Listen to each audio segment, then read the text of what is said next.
All right, so this is Common Sense, and I'm delighted today to have with me a legend, a man who I only spent a short period of time playing with, but we had some fantastic conversations, and what a player he was. Needs no introduction, but Mark Viduka. Dukes, thanks for joining me. No worries, JB. Always a pleasure to speak to you, mate. Listen, we haven't seen each other face to face for a long period of time, but as I say, mate, those times shared in dressing rooms, and you get to see a true reflection of, I think, of a man's character and a man's personality when you spend a bit of time in the trenches with him. And I know it was only a short period of time, mate, but I really enjoyed our time together and our conversation. So I'm looking forward to this next, hopefully, couple of hours. Me too, Joey. I mean, at the time when we were at Newcastle, it wasn't the best, with the relegation and all that. And you're right, you get to see people's true colors when the shit hits the fan, and you're one of the players that I also remember fondly, in my time at Newcastle and in football in general. So I'm rapt to be part of your show. So as we sit here today, whereabouts in the world are you, Mark? Where are you sitting? I'm in Zagreb, Croatia at the moment, and this is where I've lived for the past, since 2015. So what's that, 9 years? Is it? Yeah, 9 years. Yeah. So we always used to talk about, life outside of football, and we were just talking off camera there. You did famously say to me, I said, what are you going to do when you stop playing, Dukes? And, you're going to get into coaching and all that. And you were like, look, I'm going to live half of the year in Croatia because it's beautiful, Hlav, Dubrovnik. And this is before anybody, knows what they know. One of Croatia's greatest tourist ambassadors, Judith Chalmers. You don't remember, maybe you don't remember her here. She had a program where she'd travel around all the holiday resorts, but you could definitely have done that for Hlav and Dubrovnik and Croatia. A place in the sun.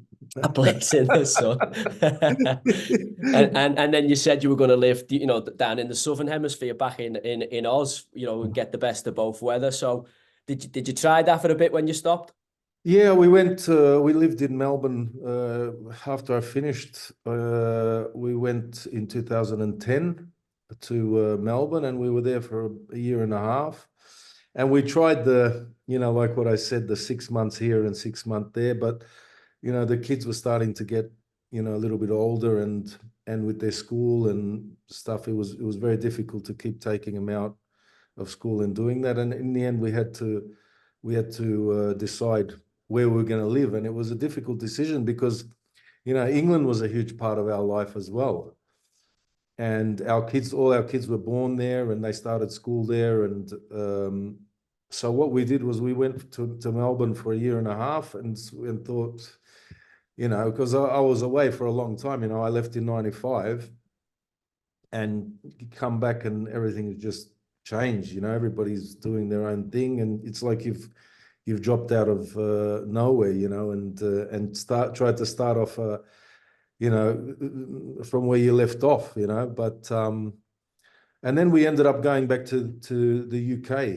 We lived in London for a few years, and the kids went to school there, and because we were used to that system for that long, and after a while, I think combination of things, the weather, the lifestyle, and all that stuff, and we ended up coming here. We decided to come here, and to be honest, we haven't looked back since. Did you go straight from London to Zagreb? So you gone big city to obviously big city. Yeah. Well, Zagreb. I was in London for a couple of years. I did my coaching badges there as well. It was I was living down in Cobham, and I was doing the coaching badges up in, I think it was at Tottenham's training ground. One of the badges were, and one were at West Ham's, and it was like, it was 2.5 hours there, and then you do the thing, and then 2.5 hours back, and you're still in the same city. It's ridiculous. Yeah, you shouldn't, you should have done it at Chelsea or West London if you're that side. Getting around that M25 is just carnage. Yeah, it's just carnage. I used When to I was do at QPR, I used to live maybe 2 miles from the stadium, and I ended up buying a bicycle, you know, Brompton, and I'd yeah, cycle because I could get to the stadium on a match day 15 minutes quicker than I could in my car. yeah, And I just seen it as part of my warm up. But like the fans had seen me coming on this bike, like, is that like you could just, but by the time I'm obviously past them, because yeah. London is mental for traffic. Yeah, and after a while, we thought, you know, like you spend most of your time of the day in a car, and so we decided to move back to Zagreb, which is a city of around 1 million people, and it's like an old. It was part of the Austro-Hungarian Empire a long time ago. So you've got the center's got the old buildings, like in Austria, for example, or like in Vienna, Yeah. and everything's like 10, 15 minutes. So wherever you go, it's like everything's accessible. You've got everything you have in London here. You know what I mean? Obviously, you can't go to the West End and all that, but whatever you want, it's like a big city, but it's also a small city. So for me, it's perfect. You know. Yeah, it's traffic wise, it obviously won't have the problems. I mean, you'll have, you know, traffic, but obviously Yeah. not like London, where as you Ah, say, no way. 2.5 hours from No way. you know, west to north or Ah, that's north. Yeah, crazy. it's just nuts. Well, you're better using the public transport. Yeah. So what happened with the People think badges then, mate? What did you end up doing with them? I did my C and B badges um, with through the PFA. The FA. Yeah, actually, I was going because Louis Morte was living around the corner, so me and him used to go to. I used to drive together. Him and a few other guys. He's with Marco Silva now, isn't he? He's been, is he assistant to At Marco Fulham, he's Silva at at Fulham, Fulham? yeah. Yeah, yeah. Yeah, Done a good he job, was to be at Fulham fair. at the time. He was at Fulham at the time. That was in 2013, and Murphy was there as well. Danny Murphy, he was there Yeah. at my Bobby time. Zamora, yeah, Andy Johnson. They had a good, they had No, a, no, but like he was doing coaching badges with me. okay, okay. But they Um, had a good, he had a good run there, Paul Morte. I know he came through at Arsenal, but he actually made his name really no, at no, he's a Fulham. legend over there. He's a legend over there, and very, very nice guy. So we had, you know, that 2.5 hours. It's like 5 hours in a car. So we had a lot of, you know, time to talk and that, and really, really nice guy. And I ended up doing the C and the B, but I sort of never really went on from that, you know. Well, that's the thing, isn't it? I was away finishing off my pro license in the in Switzerland with Northern Ireland. That's who I'd done me B and me A with. And the Croatian delegation, there was 4 different organisations there, Northern Ireland, Republic of Ireland, Israel, and Croatia. Obviously, tinderbox with Israel being there, and we were warned, don't like have political conversations and stuff like that, because the Republic of Ireland obviously have been big pro-Palestinian, and obviously you know, there's been marches and stuff like that here, but obviously Israel were there, and obviously we were there on a football. There was nothing to do with the politics. But the Croatian guys were there, so I said to you, you know, I were laughing because Nico Kranjčar bounced into, and then Vedran Čorluka, and obviously Nikola Jelavic, who was at Everton. We all ended up sitting around and having a conversation. And it got me thinking of you, because I thought, wonder where that mad bastard is now. I wonder if he's actually in Australia or if he's back in Croatia. Because I always said I'd come out, mate. And I promise you I'm going to get out this summer to see you. Come. It's a nice place. But I actually with Nico, I recently played it because there was earthquakes here a couple of years ago, and they had like a charity match for you know, for like to raise money to fix up one of the schools in some of the rural areas here, and we actually played in a charity match. But Nikica Jelavic, I see our kids go to the same school here, so I see him sometimes, and also I played I don't know if you remember a player who played for Milan called Dario Simic. Yeah, of course I do. Yeah, Croatian yeah. player, Simic. yeah. Centre back. Yeah, he lives Oh, around the corner. Championship manager. He's a defender, right, left, centre. He was Yeah, well worth it was signing. more of a yeah, he Jobber. ended up to be a right back or whatever, right stopper or whatever. And he had like a little do at his house, and he's got a little football pitch. And actually, me and Nikica Jelavic, we were on the same same team. So I see him a little bit, and Nico, but Chorluka, he just recently finished, I think, playing recently, and I think he's on the coaching staff of the Croatian national team. Yeah, he is, yeah. And he seemed a really good guy. Well, obviously remember him playing here, but he seemed a good guy. So I was chatting with them, and they were saying, if you want to come out and watch them, I was saying, can I come and watch them train? And he was like, yeah, no problem, if you get out in Croatia. So I said, listen, I'm going to go and see Dukes, because I've been saying for donkeys I'm going to see you. And I said, I'll come. I've now got reason to, obviously, I can sign it off with my missus, mate, to get out there as a work trip.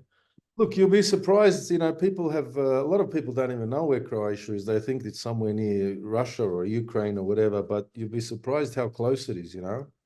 I went to London last year. Like, it's an hour and 50 is Zagreb, London. We got direct flights. Yeah, well, you're just the other side of the Adriatic from Italy, aren't you? The other side of that coast.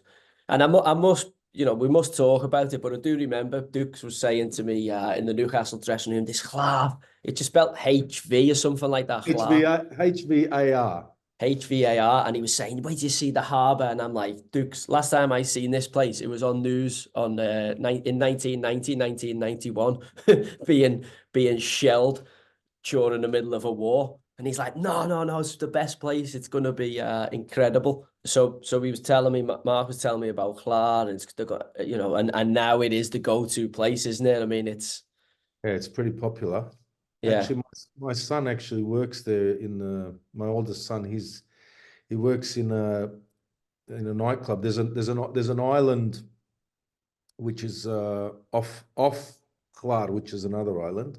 They have little islands off there, and there's one of them is like a nightclub. It's called Carpe Diem, and my son he does marketing for them. So he basically DJs come in from all around the world, and they do like shows, and like he tapes them, and then he does reels and does marketing and all that for them. Carpe diem, what that means something, that doesn't it? What's that mean? Diem, like our day will come, or the end of days or something, is it?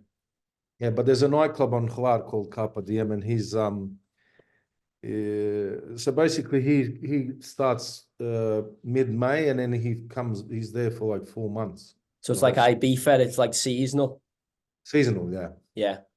But I remember you showing me, and I remember you saying, because I was laughing when you were saying, yeah, just go out and we just go fishing and dynamite fishing. I was like, what? What? And then you show me all videos. No, there's no dynamite fishing. You can't dynamite fish anymore. A long time ago. No more. No. Is that since you joined the EU now, mate? Yeah. We're civilized. So how did it end up being Croatia, as I say, as opposed to Melbourne or Oz? Is it your wife, kids?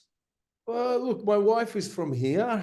The thing is, I left Melbourne when I was 19. I left and I came here, and I was here for 3.5 years, and I sort of got used to the lifestyle here, which it's very specific. Here is, it's a very good lifestyle. The weather's good, the food is good, the atmosphere, it's just a totally different atmosphere, So you led me into that quite nicely. You obviously end up coming from Melbourne to obviously Dinamo Zagreb at 19. Yes. But just take us back to those early years. How did you get into football? How did you become really interested in it a country that is maybe rugby league, rugby union dominated? Yeah, where I'm from. Yeah, where I'm from in Melbourne, it's Aussie Rules is the main. Who's the team there? The Swans? Who they? No, Sydney Swans, isn't it? Sydney. That's Sydney. I'm from Melbourne.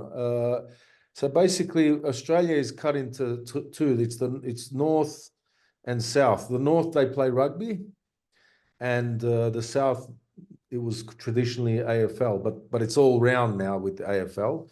But I used to actually, I was a Magpie supporter, which is a place called Collingwood. So it was a bit, when I signed for the Magpies, I was really happy, like in Newcastle, because, as I said, I grew up as a Magpie supporter in Aussie Rules, and what was I saying? Well, the reason why I got into football was because my parents were both from Croatia, from here, you know, and they immigrated to Australia in the 60s when it was Yugoslavia here. It was, you know, communism, and that's why, you know, my dad's first, you know, obviously he loved football, and he used to take me to the local games, and you know, Who was his team back in Croatia? in Croatia he was Hajduk Hajduk Split. Split. Yeah, because he's from Dalmatia. He's on the coast.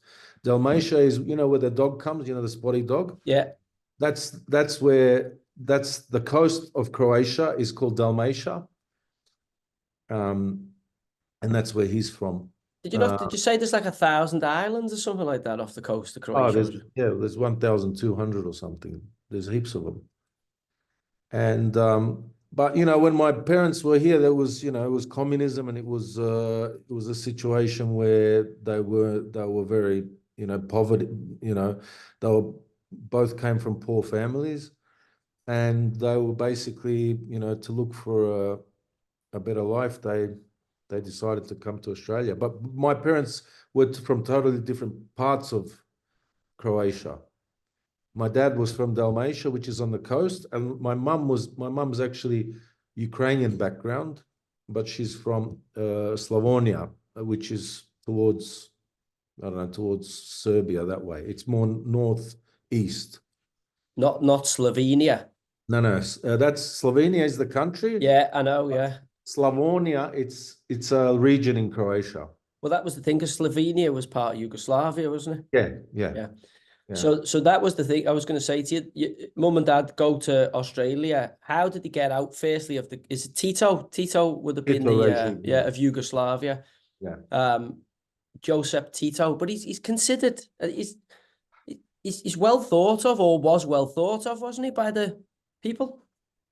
You know what? Can I tell you something? When you're living in communism, whoever didn't think well of him disappeared overnight. That's how. So when they do a tally now, most of them are either left the country or are 6 feet under. You know, the ones who didn't think highly of him. So whoever's left over is the ones who think highly of him. You know what I'm saying to you? Yeah. Well, they So fiddle the votes by eliminating everybody who doesn't. Sorry? They fixed it because everybody who doesn't agree with him's either gone or has to leave. So it is in those type of countries, you know, when totalitarian regimes, when, you know, basically, I'll give you an example. For example, Tito was a full-on communist, yeah? And so after the war, he won the war, you know, against the so-called fascists. And basically what they did was they went into every town, and whoever was a capitalist, whoever had money, whoever was against them, they just murdered them, you know, and they did it in all these big, you know, there's thousands of these mass graves here after the Second World War, but for 50 years, nobody was allowed to speak about that.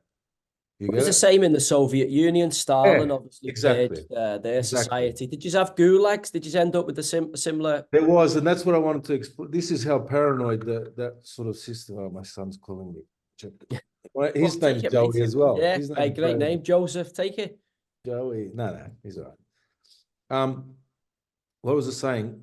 So what happened was, Tito was a full-on communist, like a Stalin, you know. Yeah, dictator. Ally type of thing, yeah. So after the war, they killed everybody who was good. And like where I have a house, there's an island across from my house. And basically in Dubrovnik was always a very affluent area, you know, because it had its own republic 1,000 years ago. You know, it's a really old town, and they were merchants, you know, so they were very wealthy, you know. So that's what I'm saying. You must be trading with all that Mediterranean coast there, obviously, yeah, Italy right on your doorstep, etc. Yeah, well, a fun fact: Dubrovnik was the first, because it was a republic, one of the first to recognize America, USA. of the first countries to recognize America, the USA, and also it was one of the, if not the first countries to abolish slavery at that time. And that was, I don't know, 500 years ago or something. I don't know. Well, you're sitting, as we were talking during the week, that book I read, Yugoslavia, Politics and Football, and now the kind of seed of revolution and what went on in the stadiums. And then actually when you look at it geographically, it's such a melting pot because you've got kind of East meets West. You've got all the Greek in the bottom, obviously Austria, Hungary, and everything else happening to the east of you. So it's clearly been a very volatile region, and had to produce strong people in order to persevere. Exactly. I mean, because they've been basically, so Croatia's history is, 1,000 years, one of the first kings was 1,000 years ago. And for 1,000 years, they've been trying to get independence, and everybody's been through Croatia. It's the Ottomans have been here, the Napoleon was here, the communists, Austro-Hungarian, the Italians. Where I'm from, the area where my dad is from was under Venice. All right. Hundreds of years ago. All the principalities there, yeah. So that was part of Venice. So there's the Romans must have been through there. The Romans, that was before, The Greeks, yeah. Yeah. In where my dad is from, in his village, there's the church there where the family grave is, for our family, was built in the 5th century, the church. Wow. Yeah. Well, you had Alexander the Great because his father's Philip of Macedon, and so yeah. Obviously, you've got Constantinople, or Istanbul as it's now known, where East meets West. It's always been like a melting pot where two different, not two, a lot of different, it's just been always full of wars, and that's why Croatians are very feisty, Yeah. But you have to be, don't you? The only ones who've made it through have had to be tough. It was interesting when we were talking last week, and you said, where does the word slave come from? And obviously, you were saying the Slavs. Yeah, well, that's what I heard. That's what I read about that. So let me just jump you back there, Duke. Obviously, that explains kind of your parents emigrating out to Oz. How did they get out of a communist regime? Because at that point, I still remember the Berlin Wall going down in the kind of 90s. This is in the 60s. I know. So I'm saying, and people before that, obviously when the Soviet Union, tightened its grip on the people of East Germany, and obviously everybody in Estonia, Latvia, Lithuania, obviously Yugoslavia will have been the same. They didn't want people to defect to the West, and obviously put the wall up in Berlin and was shooting people. So I'm saying, how did your mum and dad get passage to Australia in the 60s?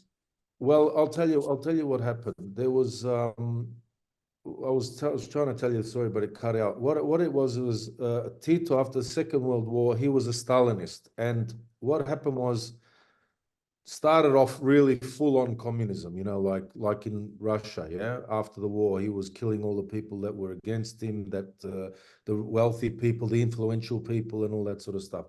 And he wanted to put on, full communism. And what happened was, he was a Stalinist, basically. And what happened was, I think it was, I'm not sure the exact date, maybe late 50s or something, Stalin wanted to control Yugoslavia. They wanted to take control of Yugoslavia. And he went against Stalin. And Stalin, because the border with Yugoslavia is in Hungary, and Stalin sent tanks that they were going to attack Yugoslavia. And the Yugoslavs, Tito, sort of, measured up against him. He sort of stopped them. He resisted it. And what he did was, it was almost a war between Stalin and Tito, yeah?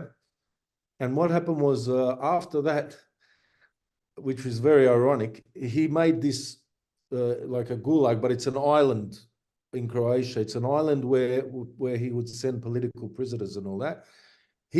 After that happened, he started sending all his mates who were Stalinists onto that island, after that.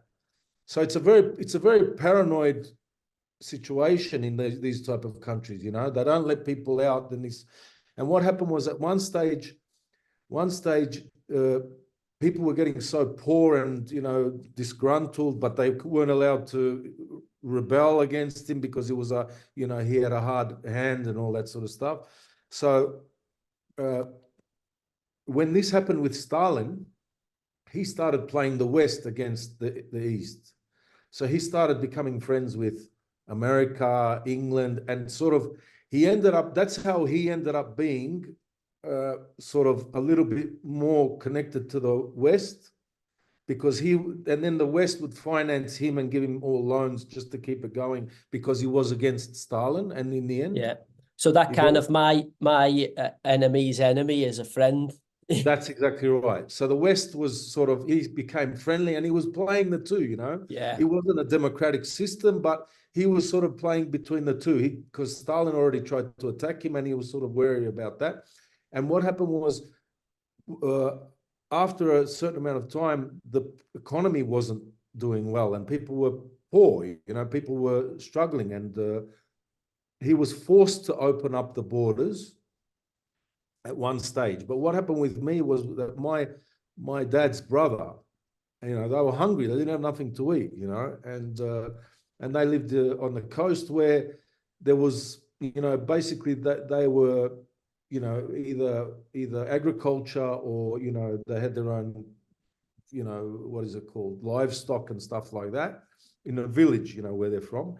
And my dad's oldest brother escaped from Yugoslavia before they opened the borders. So he escaped, I don't even know what year it was, and he went to Italy across the border. I think, actually, I spoke to my cousin the other day. He tried a couple of times and they put him in jail. And then the next time he tried again and he escaped to Italy, and he ended up in a camp in Italy for a couple of years. And from Italy, they sent him to Australia. So he's a political refugee. Yeah. So it's like what's happening in our country now, where if people get in, they're trying to send them to Rwanda. It's fucking similar. What Italy have just shipped you to Australia. Yeah. So they sent him to Australia, and then when my dad was 16, 17, he sent him. So in that period of time, they opened up the borders. Oh, so like a little loophole to get out. Yeah, but it was sort of like, you know, because you had to be, when it's communism, either you have to be part of the Communist Party or whatever. And my family, they were against that, you know, they weren't for communism. You know, they were more for a free Croatia, you know, like democracy and all that sort of stuff. And so what happened was when the borders opened up, the oldest brother sent money for my dad to also go to Australia, and he went to Australia in that way. And your uncle was already in Melbourne. He'd gone from Italy and been shipped to Melbourne or something like that. Yeah. And then he sent money for my dad. My dad was 17, and he had to, in there, it was a 2-year army service as well. Oh, national service, yeah. He had to do national service. So my uncle didn't go, and my dad didn't go. And my dad ended up not coming back for 30 years because, you know, there would be stories of people going back, and then at the airport they'd grab them. Doesn't matter if they had an Australian passport or not. They grab them and they have to, you know, either they put them in jail or whatever, you know. So it was national service. Yeah. And so my dad he left in 64, and the first time he came back was 1990. Wow. And that was because the political change had already started. So where was his mum and dad, and where was it? They were all still in Croatia, all his family? In Croatia. My dad's father died in 78. His name was Marko. That's where I got my name from. Yeah. My grandfather. You were born 75. I was born in 75. You never met him, Dukes? Never met him, yeah. And he died in 78, and my dad couldn't go back to the funeral. Wow. And my uncle, the first uncle, what happened was because he was he actually left, you know, he escaped the country. Political asylum seeker, yeah. Yeah, what happens when in communism, when somebody does that, the whole family is looked at as a enemy of the state. You So get if it? one person leaves, the whole family Yeah. is, yeah. Yeah, whoever's left behind is looked at in that way. So if my dad wanted to go to school somewhere, he wanted to go to school in Zadar. He's from Zadar area, and it was very difficult for somebody like that who has that on their The black mark against them. black mark in their family. Yeah. And so what happened was that uncle that escaped, he was doing well for himself in Australia. He was quite, done well for himself. What did he start doing, Dukes? What trade did he go into? Well, see, my dad, the day that he landed in Australia, the next day he was working in the meatworks. He worked in a meat factory. Isn't that fucking peculiar? All my forefathers and grandfathers all worked in the abattoir. We're all meat workers, and I never knew that. Weird, isn't it? Meatworks. So he worked there for 10 years, and my uncle got him the job the next day, and so he was there for a long time. Even when I was a kid, I remember he still had all that equipment that he used to. So he worked in the meat factories basically. So when your uncle goes to Italy, would he have been happy living in Italy and having a life in Italy? But because it's obviously commutable to Croatia then, rather than going to Australia, which was, for a long time a British penal colony. It was where you were sent as punishment. They didn't have a choice. They didn't have a choice, really. Yeah, they just got shipped. But then when he lands in Australia, I take it he's running into a big community of people who've been expelled for political purposes. So that community of Yugoslav, would have been Yugoslavans at the time? Well, they were Yugoslavs, yeah, but then they all separated because you had Croatians, Montenegrins, Serbians, etc. within that. But I'm saying, when you turn up and you're in a foreign land and it's, the end of the world, which Australia, these are the, days before flights, what they are now. They were like for a month and a half on a boat to get there. Yeah, they didn't fly there. First class or anything, yeah. Serious? Well, I know, and you pass through some treacherous waters there, certainly going, to Oz, my God. On a boat, on a plane, it's a long flight, but on a boat, it must be an incredibly difficult journey, that. Yeah, it must have been. I mean, I know a guy who he used to play football down in Australia as well. He was actually born on the boat. So he was born on the Pacific somewhere or one of the oceans. Yeah, there is a few people with that, and I think it says on the passport, born at sea. Yeah, or I don't know if they do the next port. No. They're considered, honestly, there's like a weird loophole in it. Obviously, someone will see this and correct it. Yeah, but there's people who are, because you're not actually born anywhere. They actually are born at sea. Because it used to happen, obviously, quite a bit, but obviously very rare now. Wow. So take me back to those early days then, Duke. So you're growing up in Melbourne. You're obviously growing up in an expat community of, dissidents. And we had our own club. It was called Melbourne, Croatia. Okay. Yeah.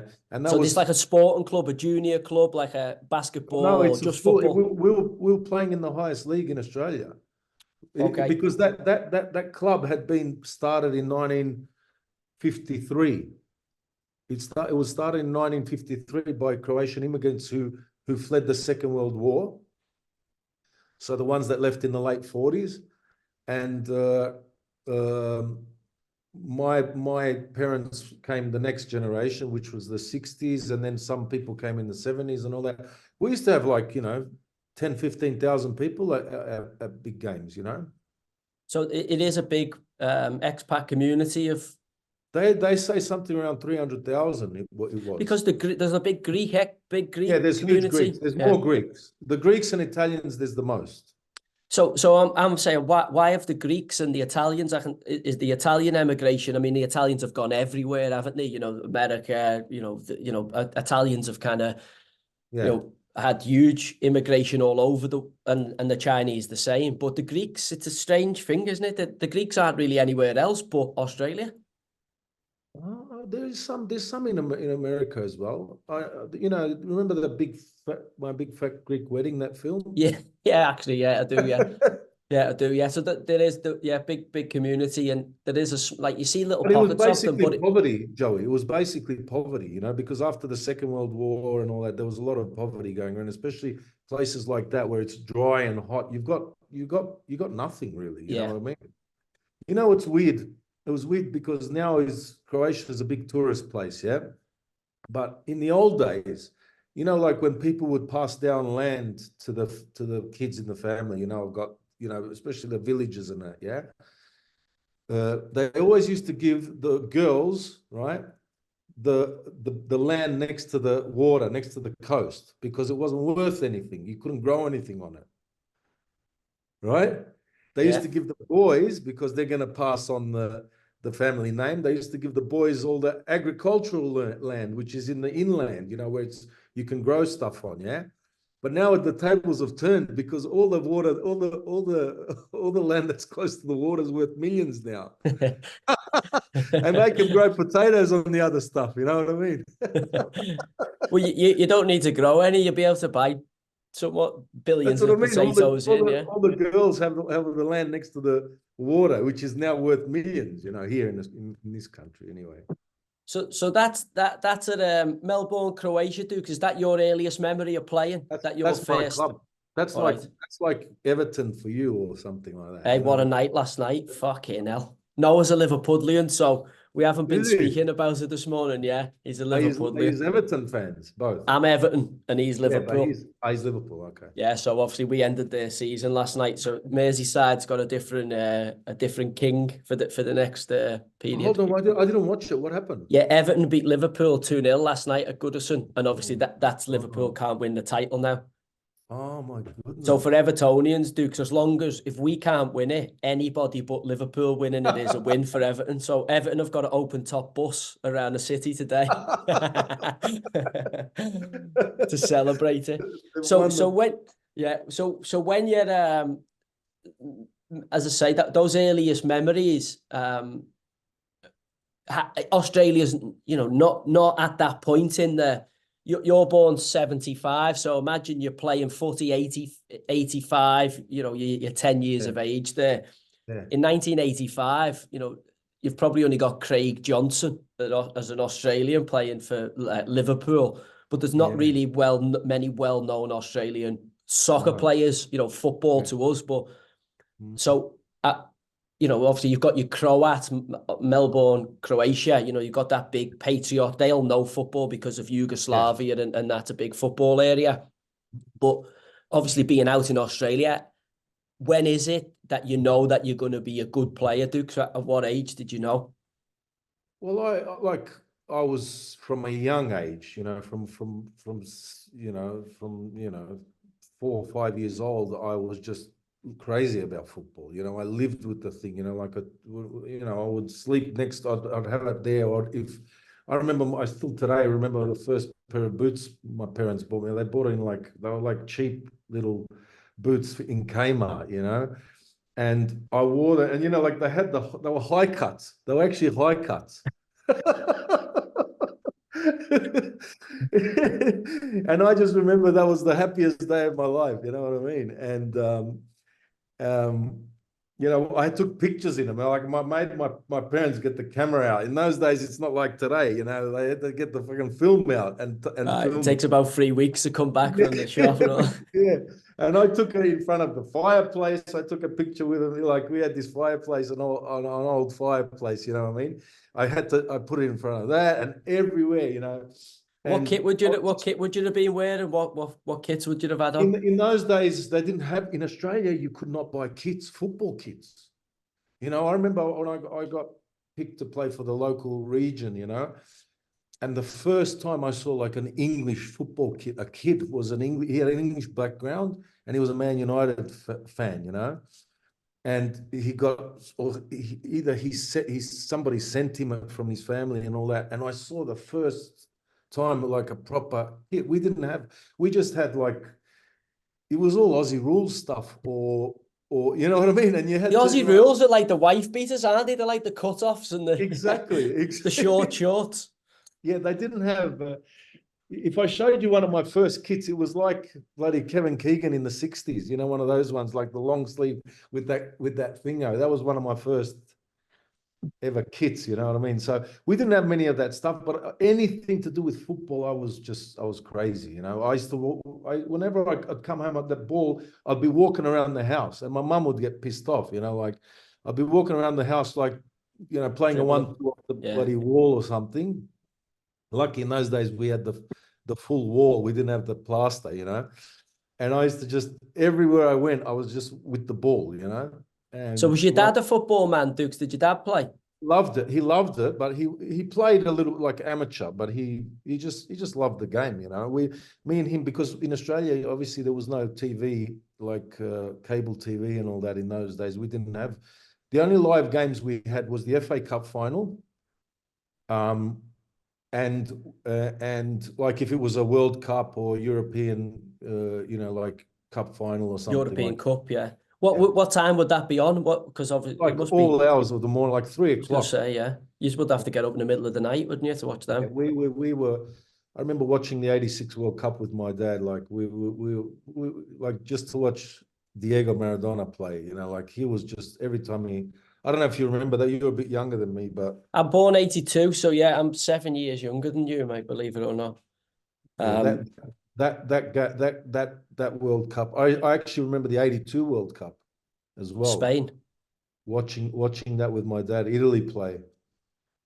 Who would you have been rooting for in those? Would you have been rooting for Yugoslavia? Well, no way. Nah. No? Nah. No? No. Yugoslavia is, in my house, Yugoslavia was like a swear word, you know? So, well, you know, after we didn't look, we were always for a free Croatia, you know?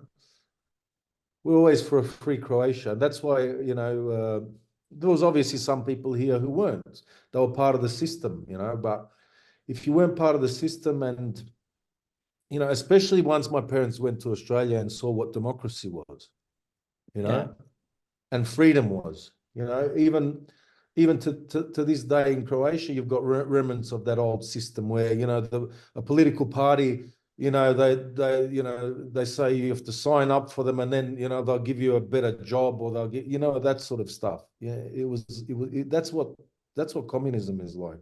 I think we have to be careful. I just feel it's creeping into our society, and certainly if we get what's expected in the next election, which will be a Labour, we have to be careful because, you know, freedom of speech and all kinds of things are under attack again here. Yeah, and you know, that's why people here who have experienced proper communism you know, no way, we don't want to have any of that, especially if they come to a country like Australia, because, you know, I was very lucky to be born in Australia, and you know, obviously every country's got their negatives and positives, but you know, Australia gives people a fair go, you know, and I look at from my family as well, you know, they came with nothing, both sides. My mum is totally separate from my dad. They met over there, you know, and they gave everybody opportunity. Nobody asked what party you're following, or whether you're a lefty or a righty, whether you know what I mean. And they gave them opportunities that they would never have got in their homeland, you know. And nobody asked them for, because when you say you're a member of the Communist Party, they give you a little red booklet, you know. It's like a little red booklet, like a passport type of thing, yeah. But it's a red. And so they call it here, you know, you got to show, even today, there's remnants of that here. Like you've got to show your red booklet to be able to get anywhere in life, you know. And that's what when they saw in Australia that, you know, you can actually have your own view of, that's not the same view as what the governing party has. You know, it really is a good country, you know. Australia is good, and also the UK. So it's the same sort of a system, you know. But as I think every country has its pros and cons, doesn't it? Do you know what I mean? I mean, yeah. Sorry, mate. What you're saying? What I'm saying is, I think people in the Western world are so spoiled you know, because they are not only good, mostly good times, especially the last few generations.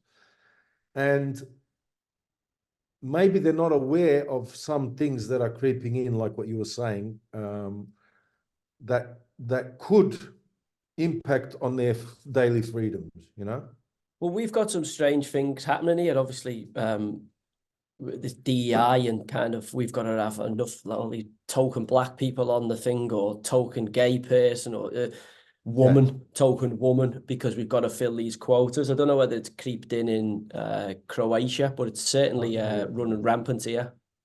No, not in Croatia. It's not. Croatia's, when it comes to that, they're quite conservative with those sort of things. But it is slowly, you know, the one, you know, it's starting to get that way, you know.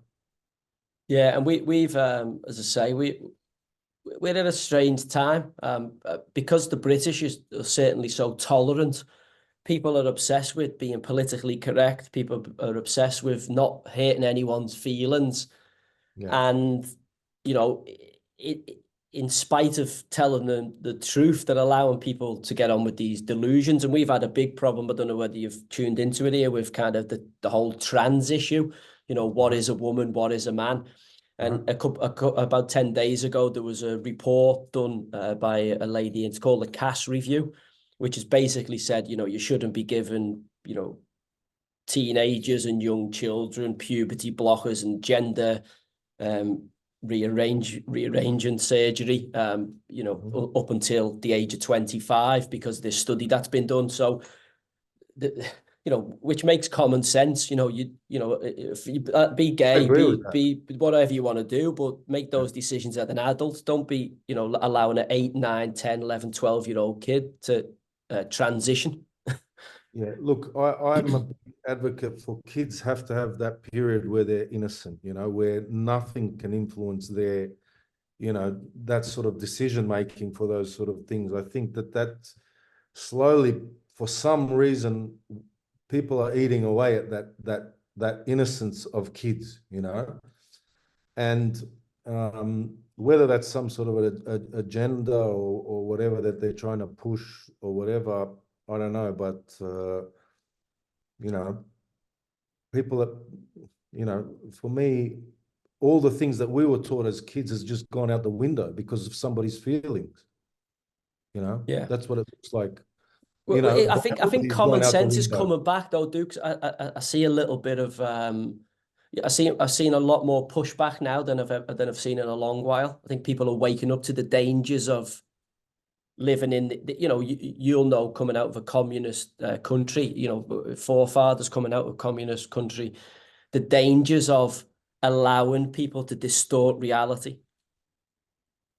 Yeah, I mean, as I said, like I explained you, you know, the background of my parents, and you know, it's very important that there's because what happens in communist systems was their motto was, if you're not with us, you're against us. Do you understand that? Yeah, yeah. Yeah. And that's what's happening, I can see in the Western world as well. You know, if you say something, if you disagree with this person because they said, you know, that, you know, whatever, you know, whether they're you know, disillusional or whatever that it is, if you have your opinion on that, you're straight away you're deemed as a fascist or something like that, you know. And that's what they did here in communism the whole time. It was like fascism. If you're a fascist, that's the worst thing that anybody can call you. So they put that word there, you know, so that they can discredit you for having your own thoughts on something, you know. Whereas today it's gone like everything that was logical 20 years ago. If you say that today, you know, you're a fascist.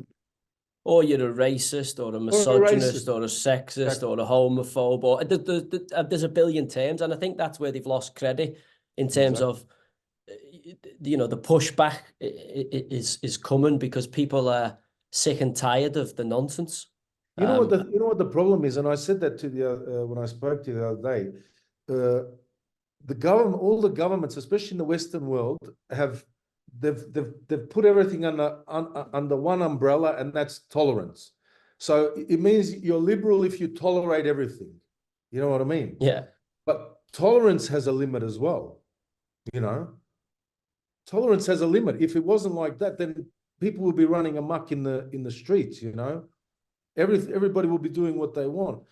Some of the behavior I've seen in the last whatever years by some members of those communities has been, you know, it's got nothing to do with their gender or anything like that. Whoever it is, you think you're a bloody twat. What are you doing? You know what I mean? Behave properly. Yeah. You know? Now, you know, you say that and straight away, or you're against them. No, I'm not against you. You're acting like an idiot. Well, that you're right when you spoke there before. You know, it's either Ukraine or Russia. It's either Israel or Palestine. It's either you were for vaccinations or you weren't for them. You were for lockdowns or you weren't for them. And we've just had, as I say, you know, the problem we've got in this country at the minute, I consider myself left of centre. I'm born in Liverpool, you know, from a working class Labour voting family for as long as I can reach back. And if you take any opposition to them now, they label you far right or right wing.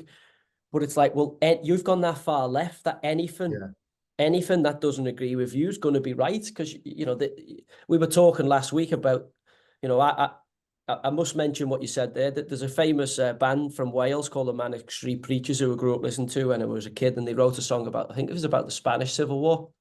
And in the song, it's called, the line is, if you tolerate this, then your children will be next. That's a great line. And it's so true, like in terms of, you know, if we just keep becoming tolerant and all of a sudden it'll be so much more difficult for the future generations to undo. As I say, your parents are people who've opposed communism, people who've opposed these ideologies being forced upon you in order to go and live and give their kids a lifestyle that obviously you've benefited from. And you've never lost sight of the fact of how hard it was for your parents and grandparents to make it through a very, very tough political regime.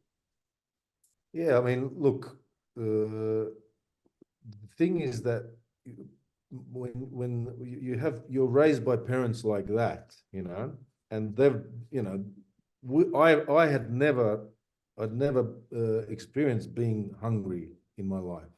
You know, I can tell by looking at you. Yeah, well, there you go. Yeah, well, I thought I lost a bit of weight, but you know, you're killing me. No, but I never experienced that. You understand? Yeah. Now, so I was raised in a certain way, you know, like to be appreciative of stuff, you know, small things, not, you know what I mean? Like, you know, just raised by a different generation of people, you know. And now the way I raise my kids is probably not as strict as what my parents were towards me, you know what I mean? And then that goes, even my kids will probably do the same to theirs as well. And I think now that I look back at it, I'm grateful that I was raised by that type of a generation of people, you know. So just explain that to me a little bit, Dukes, in terms of, like, obviously your mum and dad, were they very appreciative of things because of the scarcity of things in the homeland? Of course. I mean, they were very, what can you say? Obviously, they had to work for everything they had. They came to a country, like my dad came with one suitcase on a boat, you know what I mean? He came with nothing. The next day he started working as a, you know, for a wage as a butcher, you know, and he'd never done that before. You know, he'd done it, you know, in Croatia, that's tradition where, you know, when somebody comes over, you put a lamb on the spit or something like that. That's the type of stuff. But he started working straight away. The next day he came, and, you know, everything he got, he didn't get, you know, like, you know, if, for example, people here, I'll give you an example. So after the Second World War, that's the big problem we have here in Croatia. After the Second World War, they got rid of all the people who were wealthy, people who were clever. and all these. Yeah, they absorbed all those people up, didn't they?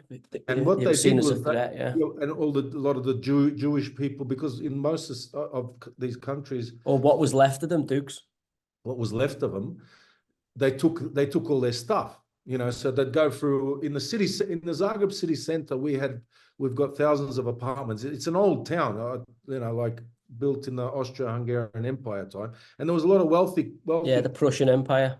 Yeah, there was a lot of wealthy families who had palaces there and all that sort of stuff. And the communists came and said, "What? Everybody out," and they gave it to all their mates who had the red passport. You know what I mean? And so all these people, their whole life, they did nothing. They were living for free in people's house that somebody had to work for once upon a time. You understand? Yeah. And that's what the whole time my parents and myself and all that, we are, anybody mentions communism, it's a very unfair system. It sounds fair, but usually at the end of the day, what happens is the people who don't work, who don't want to work, they get rewarded just because they've got a red passport. You understand? Yeah, we're getting to that in the UK. I think the kit furlough and the COVID shutdown, and lots of people got used to working from home, and we've got a lot of people who are fucking bone idle and want to make a lot of money. And I think they've exploited this Black Lives Matter, DEI kind of affirmative action movement to go, oh, this is our opportunity to get power and money, and do very little for it, which smells a lot like what happened in the Bolshevik Revolution in Russia in the early part of the 20th century, and then obviously what happened after the Second World War in the kind of Balkan states. Yeah, and what happens is that these communists, they whinge about capitalists. Yeah, that's their fascists and capitalists. That's their nemesis. You know what I mean? And what happens is, in the end, what happens in communism,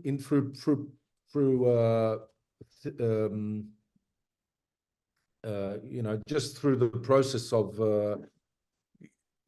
practicality of the whole system, is these leaders and all that, they actually become czars. The way they live is so lavish, and so they become capitalists. You understand? Yeah. They end up living like Tito used to. He had the best of everything. He's got villas on every part of the country. He lives like a capitalist. You know what I'm saying? Like a king. Like a king, like a czar, like a czar. Well, yeah, it's the same with what happens, Putin. what happens Putin's is the same. Yeah, and exactly. But they're all talking about capitalism is bad and all that, but they all love money. It's like in my experience, communists love money more than capitalists. Yeah. Do you know what I mean? Well, we've got a few. They hide it, JB. They hide it. What they do is, so what happens is they, a lot of them here, they whinge about, since the war, it's become a capitalist society, democracy, and there's a lot of people who become rich, wealthy, and now when you're in a system where everybody's supposed to be having nothing or the same, people stand out and they don't like it. You know what I mean? So, when you're 50 years in a system where that's been negative, as soon as somebody earns some money, everybody's got a negative, what do you call it? But perspective, yeah. What the communists did in their time is, through their little connections and government working and all that sort of stuff, they created their own elite. But it wasn't as open as like today. Because in those days, if somebody wrote something against the Communist Party, they were finished. There was no free press. You know what I'm saying to you? I mean, yeah. Well, they control it. It's all state controlled. Yeah, so, they control it all. How are you going to be? What that's ironic to me is that those same people who are whinging about today's system were the same people, and how it's not, democracy. They were the same people who were for a one-party system which controlled everything. Yeah, well, you've got so there's a few interesting things at play. You've got look, I've only lived in the UK, so all we've kind of seen is kind of constitutional monarchy with capitalist kind of economy. So I don't But think it's a very capitalism. social country. Yeah, It's well, a very social country. It's become less so. It's become less so. But at one point growing up, yeah, it was you know. It was certainly with the NHS and the social welfare system, etc. It certainly had, you know, better social principles than what it currently has. When you look at our immigration policy, and you know, we've got very, very strange policing, two-tiered policing, I think, going on in our country. But the problem you have is I don't think capitalism is perfect, but also it's the best system we have at this moment. You know, a capitalist system. It's the least imperfect, I would say. Is that the word? Yeah, well, look, we should always strive to find better, but at this, what we have to look at is, you know, there'll be lots of people who argue for Karl Marx's, you know, and Friedrich Engels, who I think actually invent kind of communism as we know it, socialism. But everywhere it's been tried, whether that's the Soviet Union, you know, obviously you can speak with a lot more experience than me about in your part of the world. It actually hasn't enriched the people. It hasn't developed people's lives, and it's failed. You know, even there'd be a big argument for Cuba, but then the pushback is, you know, Cuba doesn't look like it's progressed at the rate of the rest of the kind of world. And then you've got the extremity of North Korea, which is obviously that's a different level. That and also what people miss is obviously since the collapse of the Soviet Union, Dukes, after Yeltsin and obviously Putin took control, Russia's kind of gone with a kind of hybrid system, but also on the other side of that, the Chinese have kind of got a kind of capitalist, kind of communist. But then just look at the people in Hong Kong. If you ask them who do they want to be governed by, Hong Kong and Singapore, you know, they don't want to live on. Well, you've seen the pushback from I think the riots in Hong Kong. Yeah. Because they got so freedom. They know. Yeah, well, they've had a taste of it. Yeah, they've had a taste of it. And that's the same as my parents. Same thing.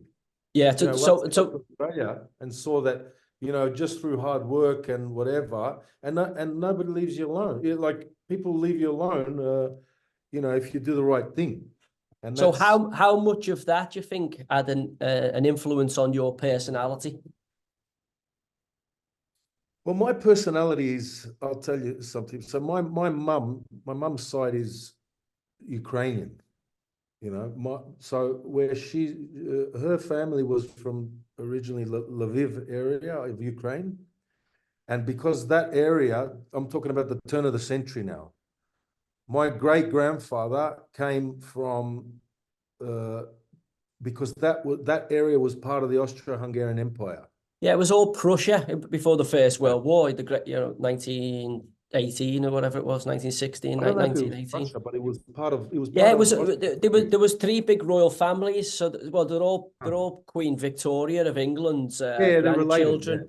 But you had Kaiser Wilhelm of Prussia, that big kind of, and you had Prince Albert or King Albert of Britain. Yeah, but I don't think this was part of it. Only a little part of Ukraine, which was Lviv, the Western Ukraine. Well, I'm going to say it would have been under Tsar Nicholas and the last of that kind of monarchy, maybe. No, he wasn't on that. Oh, it's independent. No, they were with Austria.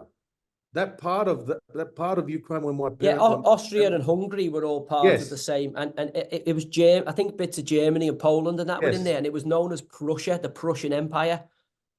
PR.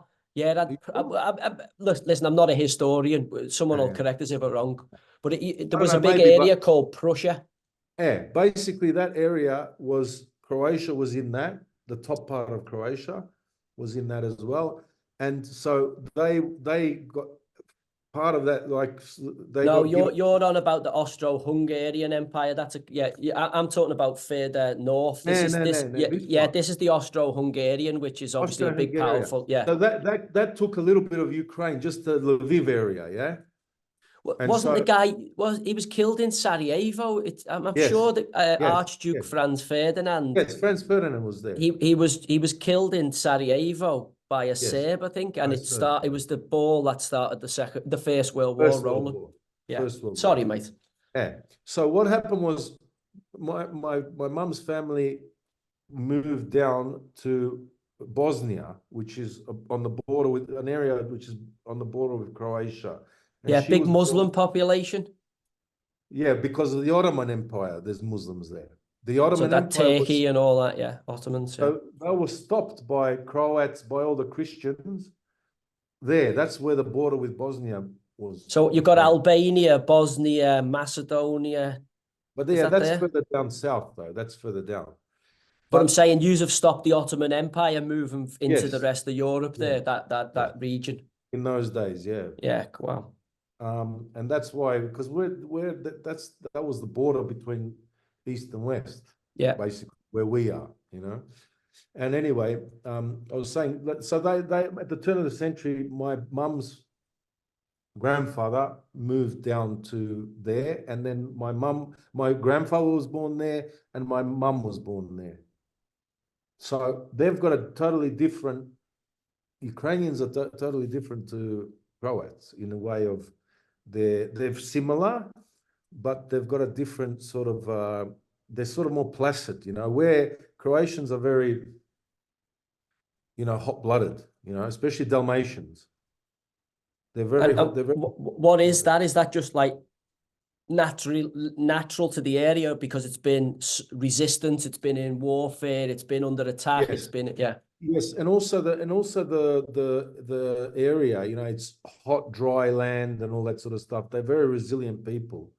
Like people from Herzegovina, that's just above Dalmatia in Bosnia and Herzegovina now. And that's a lot of Croats are there, you know. They're very resilient people, you know. There's nothing there. They're like, I don't know how can I explain that? It's difficult to tell, but basically you know, you're living in very harsh surroundings, you know, and a lot of Croats, I think, and because of 1,000 years of fighting against somebody, you know, Croatians are just feisty. They're feisty, and my mum's side is totally placid, totally different. So I'm a combination of both, huh? The Ukrainian element. Ukrainian element, yeah. And I'm a sort of, you know, my whole, like, if my mum's family and my dad's family meet, it's like totally different. You know what I mean? These are all the yin and they always say yin and yang, don't you? Yeah, yang, that's what they are. Gives you and that so balance. I have half of my mum and half of my dad. You know, I'm quite tolerant. But when I hit the switch, I fucking played with you. I don't know. I played with you. But I was okay then. I was already placid. You'd mellowed a bit down. Yeah. No, I could see that. I could definitely see that. So again, you know, you obviously you carry that in, and I'm getting back. Great political discussion, and I want to come back. We'll get back to some of that, but I want to really get into the footy dukes in terms of, so we're saying there your personality, you've got that kind of really, really placid up until you somebody's light your fire, and then once it's lit, there's no coming back. Yeah, that's a little bit like you, JB. Yeah, I'm not as big as you. So that's this is why I the like thing. You so much. so this is the thing. So I'm just doing a bit of research and building up for it, and obviously I had to go back, through your Melbourne days, and obviously where you developed. One of the big things I pulled out of it, under Wikipedia, it says you were an AC Milan fan growing up. I was, massive. Yeah. Marco van Basten, Frank Rijkaard. I love them because we had TWA used to have like a highlights package of Italian football, and I used to love when the three Dutch played for Milan. My God, Baresi as well. That was some team, So would you say that was your first icon growing up? Marco van Basten, definitely, because we were the same position. Like I loved Diego Maradona,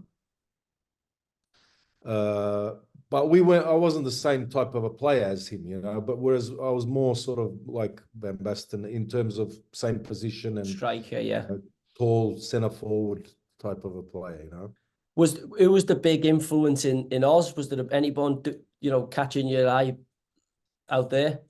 Not really. I mean, I followed Melbourne, Croatia. That turned into the Melbourne Knights later on. Yeah, I seen you've got a stand named after you there, Yeah, I do. Yeah, the Mark I do. Viduka Yeah. stand. Yeah, well, Hey, when I was a kid, I never thought that would happen. That's for sure. shows you how well you done, mate. Oh, but So, yes, no, influence was Marco van Basten. He was my number one, I would say. I always loved players who had a little bit of class to them. Like Michel Platini. I loved watching Michel Platini play. I loved Glenn Hoddle. Glenn Hoddle was for me like, he was at Tottenham or whatever, and he would class. Matt Letizia. Love Matt Letizia. I've had Tiss on the pod. He's done this. And I Yeah. love players like that, a little bit special, a little bit the composure, the calmness. Yeah, like a Bergkamp, a Zola, just that little Bergkamp, bit, yeah. that little bit of yeah. Who in the modern game? Who do you love watching in the modern game? Look, who do I love watching in the modern game? Oh, obviously you can't say your cousin Modric because he was a class act. He is a class act, yeah. He is a class act, but like what a player he was. I like watching. I like him, but like he's I wouldn't say like he's a totally different player but he's top. He's class. Like the way he sees things before he before the ball even comes to him. He plays it so simple, and that football's the most difficult to play simple. Before you see you move it on when you should move it on. Some people want to take too many touches. Some people. He plays it very, very clever. Very clever game. Well, when I was talking to the guys about him, obviously Vedran, and we were just talking about Croatian football because I'm obviously obsessed with. I read these books to trying to find out what happened in these communist regimes to produce the level of footballers that Yugoslavia did. Obviously, the Soviet Union didn't really produce. They had a better team and got to that 88 Euros final against the Dutch when obviously Van Basten scores that fucking incredible goal. But the Soviet Union never really, they done it well in basketball and ice hockey and all the Olympic sports, but they never really got football. It never really, their ideology, to win via sport in that sport never picked on. But Yugoslavia were fucking incredible for how many people they had, and I look back to that Yugoslavian side, I think that won the World Youth in about 87, 88, was it? 87. Which was, Boban. Prishnecki, Davor Suker, Boban. I mean, Mijatovic. Yeah, I mean, I was going through it with them and they were talking, sorry to digress a little bit, I was talking about how good that team would be now, with some of the players, but also we were talking about Croatia and I was saying, because people forget, Yugoslavia break up 1990, 1991. I remember it because they were in the Euros in 1992 and they dropped out and Denmark took the place and won it. Yeah. And then because in the 90 World Cup, I think Argentina beat them in the quarters. Yes. Because that was my first World Cup, Italia 90, I can really remember. And then 1994, obviously there's no Yugoslavia. 1996 was in England, Euro 96, and Davor Suker scored the lob and Croatia. I was at a Croatia game. I think Croatia played at Anfield. So I managed to get to one of the games. And then 1998, they obviously, go well. And did they get beaten in the semi-final by France? Semi-final against France, yeah. 2-1. And that was only one country out of the 7. And you're like, oh my God, what? Like Yugoslavia, I know it's a bad word to you as a Croat, but there would have been a very close scare to winning a World Cup or Euros by that group of players. They were there for 50 years and they didn't. No, but I'm saying to you, they were. You know why I think that is? You know why I think that is? Think about this, okay? So I'm in Zagreb. 20 minutes from here is the border with Slovenia. Jan Oblak. Huh? Jan Oblak, the Atletico keeper's a Slovenian. Yeah. But compare, so Croatia's population is now 4 million people, yeah, under 4 million, 3.8 million. Slovenia has, I don't know, 2 point something. I don't even know how many, but then you got Bosnia, who has maybe 3 million or something. I don't know, two Who point something. that's Dzeko and Pranic. Edin Dzeko, yeah. But Muslim Pranic. you compare the success of the national teams. Croatia, in the last 3 tournaments, has what, 2 medals? Yeah. In the last, or whatever, yeah? Like, compare the success of those. Bosnia don't qualify. Yeah, Slovenia struggle. Serbia has double our population, so 8 million, or maybe more. I'm not sure exactly, but around that. So the whole of Yugoslavia had about 22 million with Macedonia and whatever. But Croatia has 4 million. Slovenia has this one. My question is, why aren't these ones as successful as Croatia in national team? The Croats have always underpinned the Yugoslavian team anyway, didn't it? It was always the Croatian talent. They did, but not always. You know, they always had good talent, but they weren't always underpinning the Yugoslav team. A lot of it was because of everybody had to have their representative from there. You know what I'm saying? Yeah, the quotas are almost like, Well, yes. When I was reading that book, that Yugoslavia, Politics and Football, he was saying about that, you know, the team was predominantly made up of Croats and Serbs, but obviously you still had the politics of every region, you know. Yeah, which is difficult, you know. Well, that's what we're going on about. That system, is the system on merit, or is the system on how do you go, what do you call it? Is it on political? Yeah. Diversity, politics, or whatever it is. Yeah. Yeah. Well, that was the big thing. It was as I say, I don't want to get onto it too much, but I always think about that team and I just think, fucking hell. But then when I look at it, I go, you know, we've got on the British Isles in the United Kingdom and Ireland for the Lions, the British and Irish Rugby Union, the Lions go on tour, and you have Ireland, which is Northern Ireland and Republic of Ireland, Scotland, Wales and England come together for that. And we can kind of put our tribal things to one side for a small thing and get together. That's a good point. That's a great point. But then, you know, if we had to do the Olympics or we had to go to a World Cup, I don't think the Scotsman, the Irishman, there's so much bad blood because of what's gone on that and I can imagine yours is that on steroids. That is the perfect explanation. Like, Yugoslavia was a fake country. It's made fakely, yeah. And communism, you look at a timeline, yeah? If you've got a timeline of 1,000 years of, just say, Croatia, yeah? Communism was a tiny part, 50 years of 1,000. How many is that? Yeah. So before that, you've got your traditions, you've got 1,000 years of that or whatever. And then all of a sudden along comes these communists who change all of that.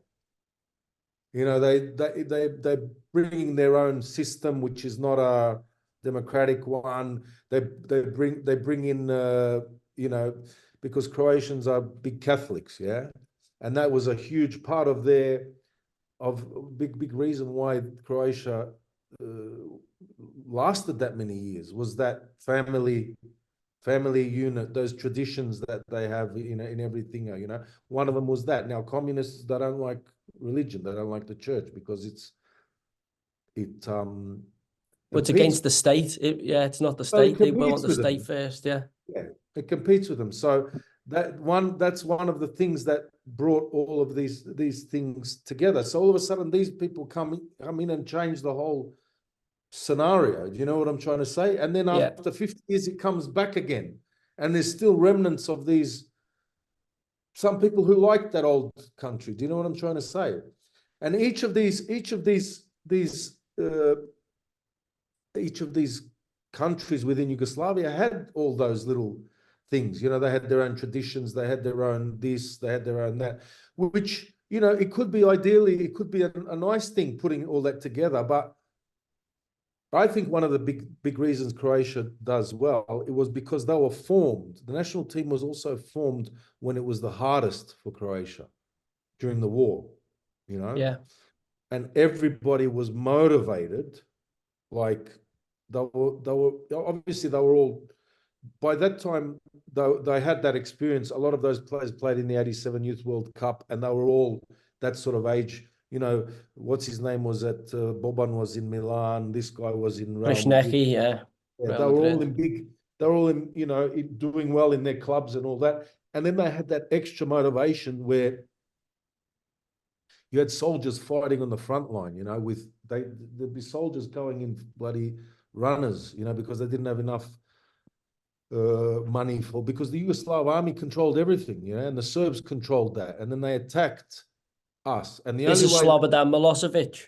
Slobodan Milosevic, yeah, they attacked. They went, and they attacked, and they were trying to create a greater Serbia here and get to the sea. You understand? And people would be going like, imagine that. Even what's happening in Ukraine. Imagine the balls you've got to have, like 18-year-olds. I know people here who the parents would try to lock them in the room for them not to go to war, and they jumped the balcony and run away, and they went to war at underage. There was that much. Can you imagine that happening? You know what I'm trying to say? That much patriotism. Patriotism and wanting democracy, because a lot of them grew up watching, American films, English films. Like here, there's heap in Croatia. They're in love with English programs here. Like I watch Only Fools and Horses is always on TV here, for example. They love it here. They love that shit. Midsummer Murders, all that. That's always on TV here. A lot of English stuff, BBC stuff and that. And they grew up watching this sort of stuff, and they wanted to feel what it's like to be in democracy, to have a fucking proper car, not like a Yugo that big because Tito says you have to drive a Yugo. You know what I'm trying to say? Yeah.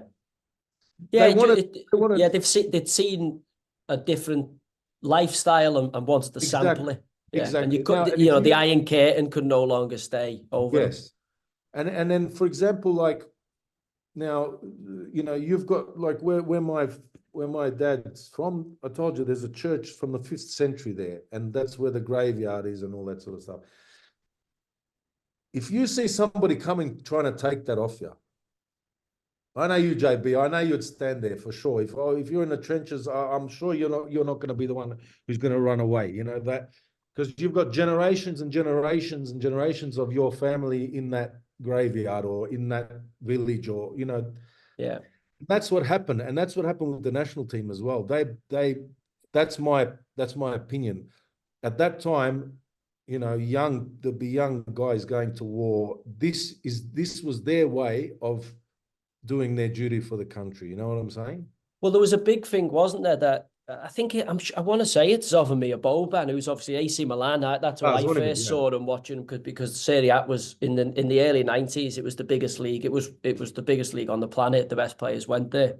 Yeah. And obviously you had some, you had Savicevic, as we spoke about there, Alan Boksic, Davor Suker, etc. But obviously I remember Zofimir Boban.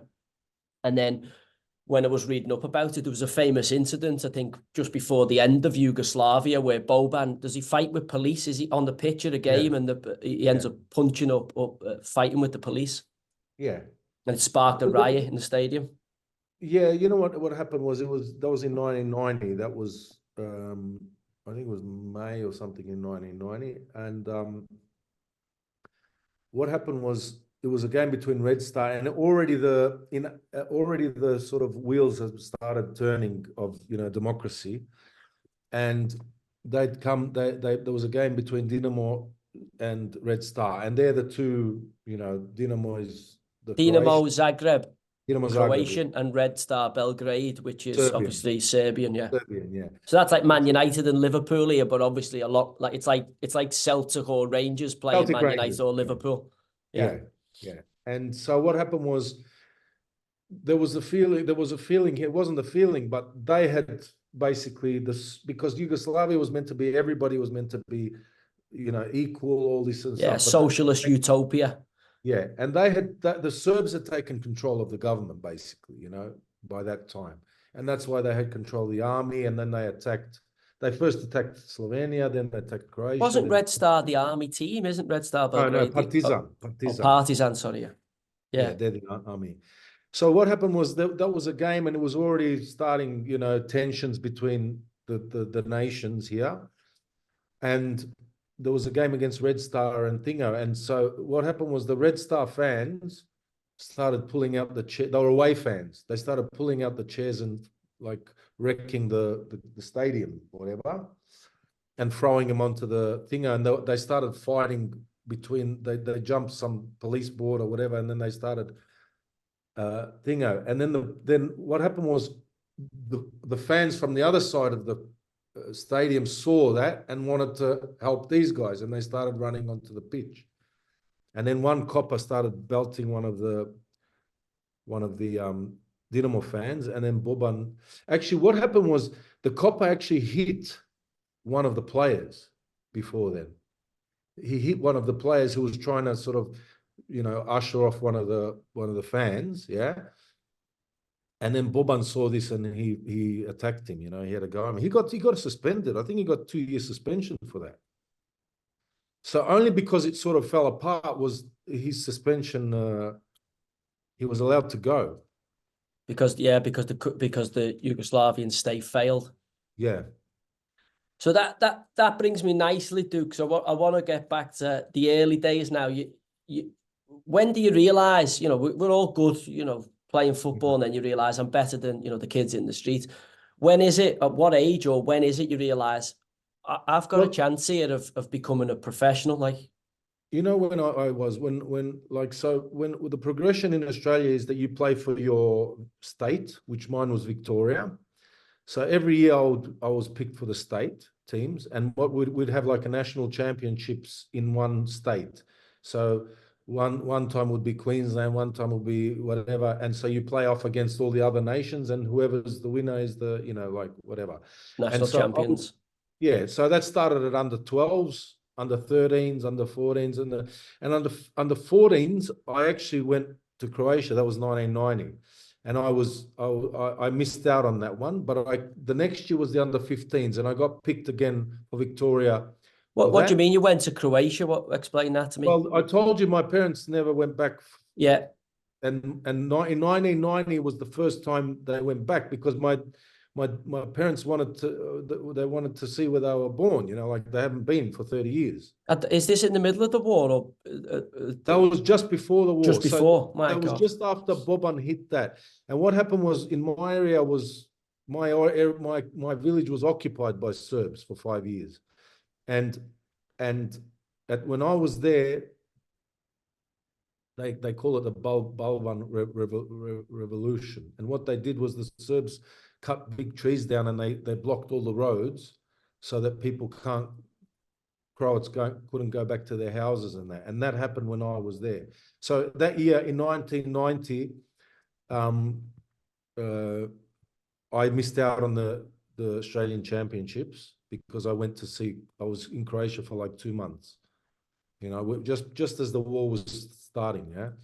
And then the year after that, I got picked for the under 15s. Now, under 15s is when they used to have a really good system. We had the Australian Institute of Sport.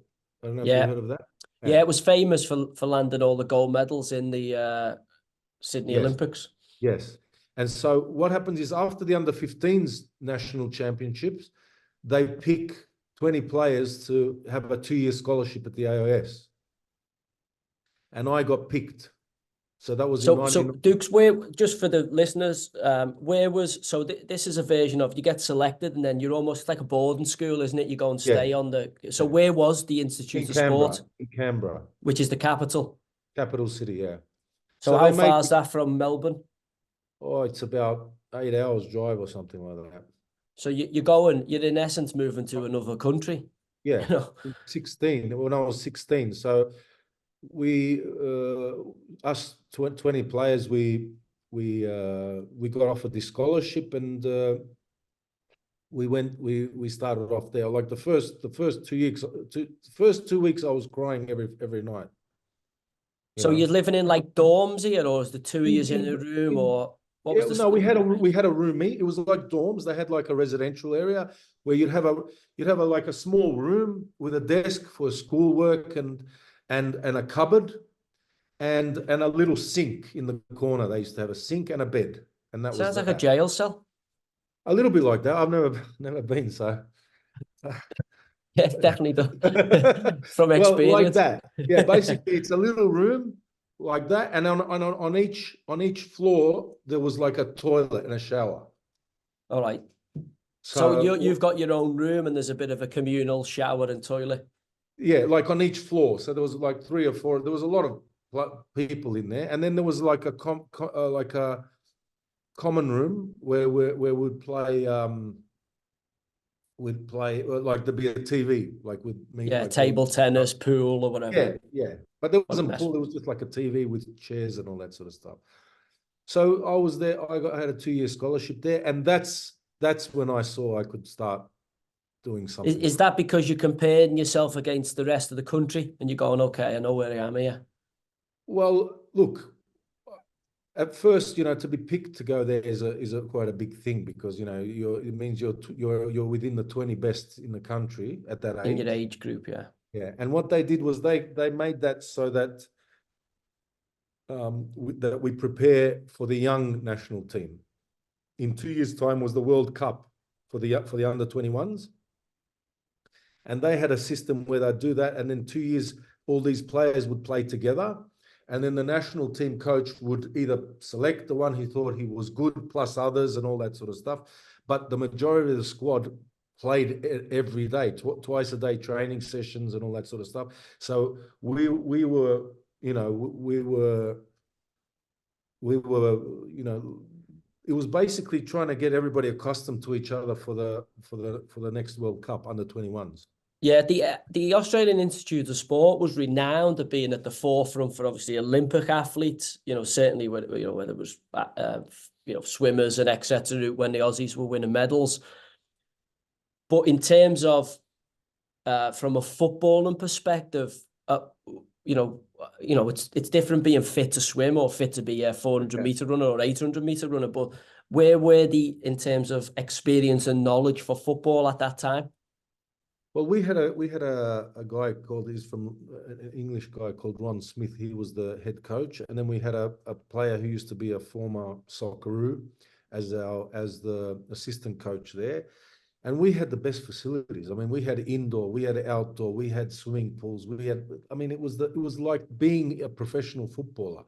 And in Australia, when you're coming from, the clubs were semi-professional, yeah, and when you get into an environment like that, nobody in Australia would have that. You know what I'm saying to you? So we had our school was all sort of what's the word? I've got the Croatian word. Built.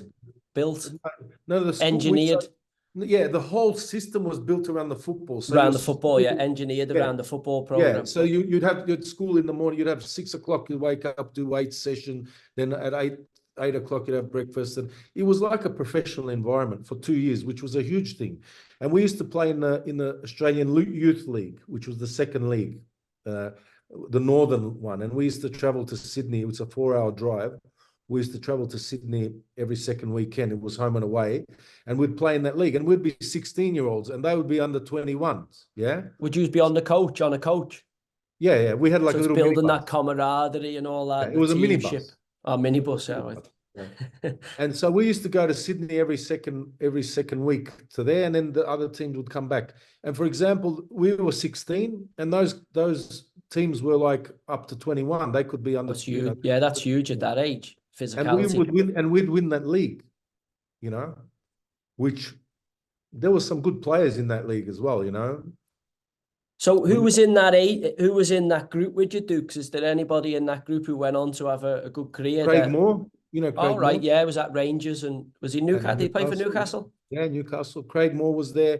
Josip Skorko, who was at Stoke at one stage and at Wigan. John Aloisi. I remember John, yeah. Was it Coventry? Yeah. And then in Spain, he was there for a long time. Players like, do you remember, but not in my age group, like other players like Paul Ocon. You remember Paul Ocon? Yeah. I remember Danny Tiato. I don't know whether he was Institute of Sport, but he was an Aussie. I don't think he was Institute of Sport, but he was an Aussie. Simon Colissimo was another one I remember. Simon was there. He was there. He went to the AOS. What's his name? Mark Bresciano. Do you remember? Remember him? Yeah, he played out in Italy. Italy, yeah, Mark Bresciano. Was Harry Kuehl part of Ned that? Zelic, no, Ned Harry, Zelic, I remember Zelic. yeah, Ned Zelic was there. So a lot of the good players that played for Australia went. So when you're in there, Dukes, obviously you're playing it. You Frank Farina, remember Frank Farina? Farina, yeah. Where did he play him? Frank Farina. Farina. He was the national team coach, but Yeah, I remember him being the manager. Yeah, he played for Bari in Italy. He played in I don't know if maybe Robbie Slater, mate. I don't know if Robbie Slater was in there. Do you remember Robbie Slater? He's big, yeah, I remember Robbie Slater. He's older, big on though. the TV. I see him on the TV. Is he Yeah, a big pundit in Oz now? Yeah. So at what point? Because obviously, I'm saying this as respectful as I can. You know this, but Australia is a bit of a football and backwater at this point. You know, you're in the Institute of Sport, probably what, 90, 91, 92, 90? 92. So, when do you start thinking, do you know what, I could go to you, I might have a fucking chance of playing in Europe here. I might be good enough to play. Well, then. Oh, you knew then? Yeah, because what happened was I got there, and for the first 6 months was difficult for me, and I had a few. You said you were crying the first 2 weeks. Well, the first 2 weeks because I never lived away from home. It was difficult. You're coming off your mum's Yes. breast, aren't you? You're getting your suckling stop. Your mum and dad stop. Exactly. I mean, it's difficult. You know what I mean? It's not easy to, and that's my whole path has been like that. First here, then Croatia, then England, and this. Always. Anyway, what happened was. After the first 6 months, I had a few I had a few injuries, this and that, and then I said to myself, because I remember the first thing that our coach said the first day.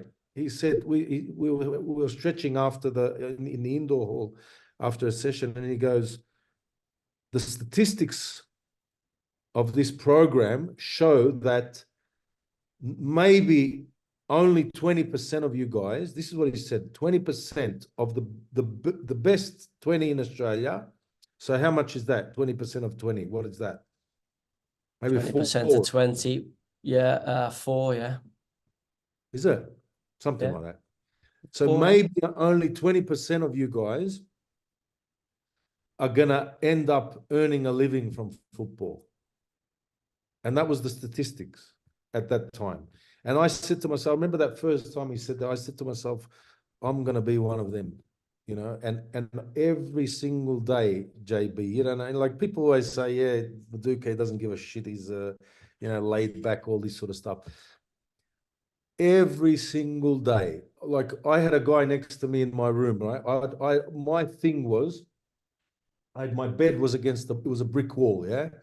And my thing was, I had to juggle it, kick it over the bed and catch it without it falling.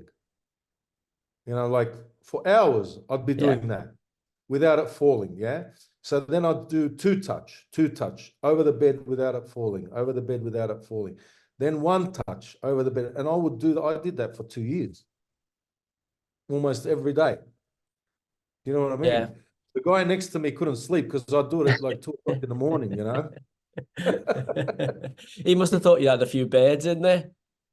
I was banging.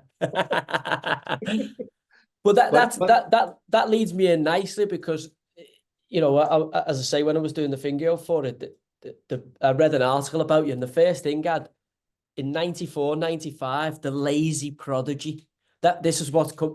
I think you're at Melbourne Knights here, are you? Yeah. You've obviously banged. Yeah. You've gone into the senior team there. Yeah. So just explain now. You finish at the Institute of Sport, and then you end up playing in the men's game. What happened there? Yeah, well, what happened was, so I started training like that, I started getting better and better, doing a weights program. I was benching like over 100 kilos in those days at a 16-year-old, 16 turned 17-year-old. Was you big, Dukes, for your age? Was you a big unit? Yeah, I was. Yeah. I came in the AIS with 79 kilos. All right, so yeah, you're a big boy, yeah. And I came out with 92. So that's 2 years of weights program. We had this English guy, a guy called Harry, he gave us a weights program for football. My what are they called? Squats, 220 kilos I was squatting at 16 years old. And they were free weights, not the Smith machine, like proper free weights. We had a whole program, and just my whole, everything went through the strength, the speed, everything like that. And then at the end of that year, I was voted Player of the Year and top scorer of the youth league with the AOS. Seen that yet? There was a way. I'm just trying. I had a picture of. That was before that. That was before that. You probably wouldn't see that anywhere. But when I was playing for the AOS in the youth league. Yeah. When I was playing for the AOS in the youth league, I was voted Player of the Year and top scorer. And the Johnny Warren medal, is that the Johnny Warren medal? No, that was that's after that. So once I started playing for senior football, so the year after that, my old club, because I love my old club, you know, because I had other clubs that I had a couple of offers from some Sydney clubs as well. And I wanted to go back home, you know, I wanted to go back to my old club. And so they came in and they, you know, offered me whatever. And then that whole first season, I ended up being top scorer and Player of the Year at what, not 18. So you've just hit the ground running when you've gone into the men's game. Yeah. Yeah. I just because of the strength, because of all this training that I had and all that. And then the second year again, I did the same thing, top scorer, Player of the Year and Young Player of the Year. And we won the league. For the first time in the club's history, we won the league. So is this why the Mark Viduka stands in situ? No, the Mark Viduka stands is for something else. It's for later on. It was from when I went to Celtic. All right. Oh, for the money that you got. Yeah, I'm just looking at your Melbourne Knights record here, 48 games and 40 goals. There you go. Yeah, and so obviously you've just absolutely shown you're a class above by hitting the men's game and doing that on, you know, your first senior appearances, and then that leads you to Dynamo's Zagreb. Yeah. So when did you first become aware of that? What's the first? I'll tell you the story of that. So I was in Australia. I had a few offers. I had an offer from Dortmund actually because Ned Zelic was there. I was going to say they can't be far off having when they won the European Cup against Juventus. It was just I think before or after. Paul Lambert was there. I played with Paul Lambert in Celtic, but because Ned Zelic was playing there, and we went for a European tour with the young national team. We were in Holland, and we went to a game, and then afterwards I had talks with the guy was the Hitzfeld was there and Michael Otmar Hitzfeld. Yeah. So I had talks with them, and they wanted me, and they sent me an agreement and that. And I come home from training. That was after the second season we won with the Melbourne Knights, and I come home from training, and the phone rings, and I ring up the phone, and it's a friend of ours who's actually in politics, you know, but Croatian for Australia, yeah. And he rings me up and he says the president of Croatia wants to have lunch with you and your family. And he was doing a tour of Australia, and I knew he was coming, but that was it. I just had a training session. I come home and he goes, the president of Croatia wants to speak to you and your family. He wants to have a lunch with you in the city. I was, you know, it was wartime over there, and for us, he was like a huge hero. You know what I mean? So it's almost like Zelensky visiting you if you were a Ukrainian. Yeah. Oh, that's fucking nuts. That is nuts. And then what happened was, what was his name? Was it something beginning with a V? Franjo Tudjman. Tudjman. So is this it says it something about a private jet on the Wikipedia. I'm just like, yeah. Well, he came there with the private jet, but what happened was we met up, and he was saying that he was like he wanted to build a club which was he changed the name to Croatia Zagreb because he wanted to try to move away from the communists, because Dinamo is a communist name. Okay. So Dinamo, you've got Dinamo Kiev, Dinamo Dresden, all the communist places.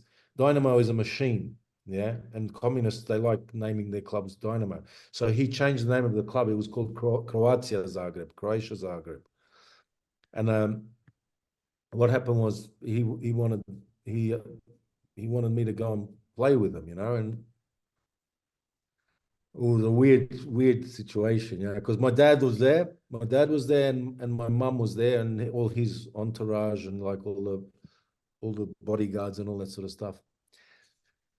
And like he wants an answer straight away, and I've got a couple of other offers. You know what I mean? So where's Dortmund at this point? What have they just gone quiet on you, or? Yeah, basically. And I go,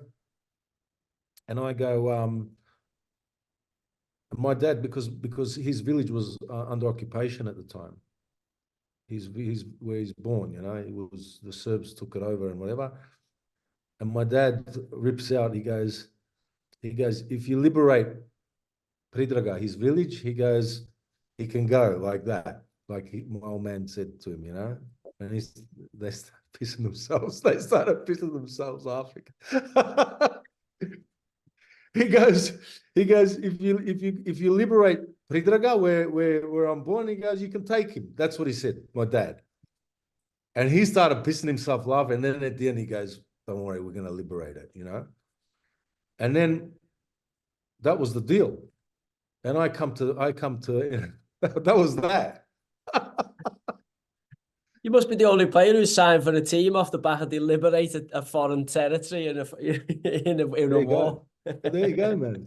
People are asking for appearance bonuses and goal bonuses, and your old man's asking for liberation. Well, everybody always said I was money hungry, but this was a separate situation. So you end up signing. Obviously, I take it they liberate the town, and then you end up signing for Zagreb within a short space. I came there, and the war was still on. Oh, still going. I came there in June, July.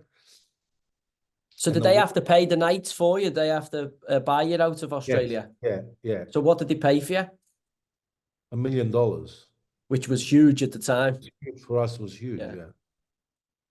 And so that must be the record out of Australian league at the time into Europe. Mustn't have been many who've been, Yeah, it was. And you're coming into you're coming into 95,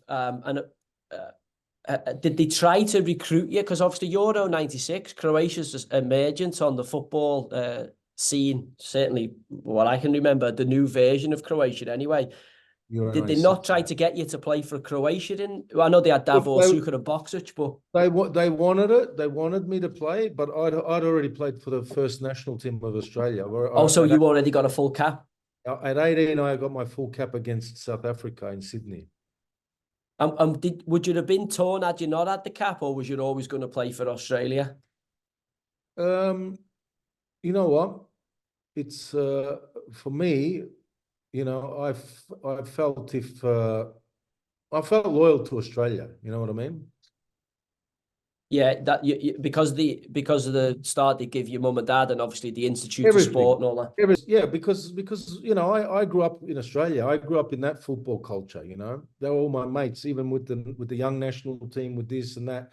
And to be honest, probably with career-wise, it would have been better for me to play for Croatia, but I just felt that loyalty towards Australia.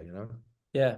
Listen, the big thing is how you go full circle from 94, 95, young, lazy prodigy, obviously talented, but getting this lazy label to obviously 2006 in the World Cup, to become the leader. You've gone from lazy prodigy to leader of the national team. So that must have been nice, mate, to go full circle and obviously... that 95 also, I captained the young Socceroo team. That before any of this happened, I captained the young Socceroo team in Qatar in the World Cup, under 21 World Cup. And we got kicked out in the quarterfinals against Portugal. And I was the captain, so... I felt that loyalty towards Australia, So you go out to Zagreb. Who's gone with you? So are you just a 19-year-old? Me by myself. So no one's come back and give. I mean, you obviously have got people that in Croatia when you land. I had cousins, but they're in Zadar. Okay. One of my cousins, he was in the special forces. One of them, I've got four cousins, boys, yeah, and one of them was in the special forces in Zagreb. So when I first came, I used to hang out with him, but a month later they had to go to war, you know. Wow. So you speak And Croat and all that, but you haven't like lost the lingo. You're still speaking that at home in Oz with your parents and so on. yeah, no, I spoke Croat, but I spoke very, very basic, you know, before. I could understand a lot, but speaking was basic. So when you at the time, I would imagine Zagreb, it's still in war conditions, but they're one of the big clubs. And how was Yeah. that transition? How did you Look, transition from the Melbourne? I came as a huge signing for them as well. One of the biggest signings they'd ever made for that type of thing, because a lot of their players were homegrown, you know, before they didn't really buy players. Yeah, they developed them. And it was a lot of pressure for me, you know, and it was difficult coming from that environment to a war environment, an environment where for 50 years they've been under communism. It's a totally different mentality, you know, very Take a harsh bit of environment. adjustment for you. Yeah, it was a huge adjustment, you know, even though my background is Croatian, you know, I was raised in a totally different environment. And you have it from 95 to 98. I'm just looking at the record there. 84 games, 40 goals for Zagreb. Yeah. Did you play in Europe? Was you able? Yeah. Yeah. Yeah. So Yeah, you we had were the in the sample. Champions League. We were in the Champions League, and one of the biggest games. You should, if you get a chance, watch it. One of the biggest games in the history, I would say, of here is we played a Champions League qualifier game against Partizan in '97. It was the first ever meeting between the two nations after the war in '97. Partizan Belgrade. Two-legged game or? Two-legged. First leg, we batter them in Belgrade. Prosinecki was playing at the time for us. Silvio Maric, Šimić, those players. We batter them in Belgrade and lose 1-0. But batter them. We had 2 or 3 posts, this, that, you know, like killed them. Yeah. And then they went up the other end and scored. And we come back to Thingo and it was unbelievable. We I didn't sleep for 2 weeks. What, before the after game. or before? Before the game. You know what? So where was it played? Where was it played? In Zagreb Stadium? Zagreb in Maksimir, which was our stadium. What would that hold, Dukes? What would you have in there? I think at the time it would have been 40, but I think they crammed 50 in. Yeah, everyone bunking in. I swear to God, you couldn't. Everybody was calling us for tickets and all that. Old ladies on the street would be saying to us, you know, like, I lost my son in the war, you know, you guys have to win this and that. Wow. It's ridiculous. You know, and I imagine the atmosphere in Belgrade must have been red hot. It was hot, but we didn't have away fans. You know, there was no away fans, so it was just, you know, they were hammering hostile, us. yeah. Yeah, they were hammering us the whole game. But we come into this second game and we win 5-0. Batter them. It was just like open the floodgates. That must have been some buzz. Yeah, I scored the third goal.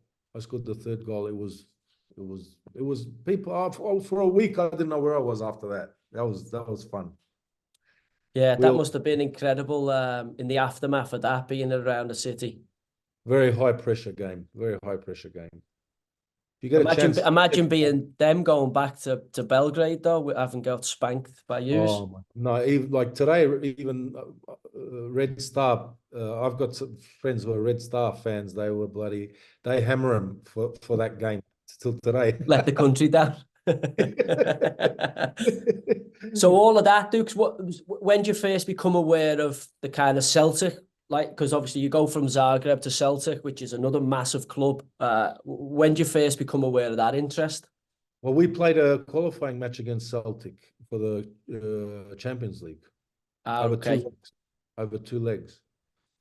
And they showed interest, you know, because especially in the second game. You remember Mark Reaper? Yeah. Mark Reaper, and you remember what's his name?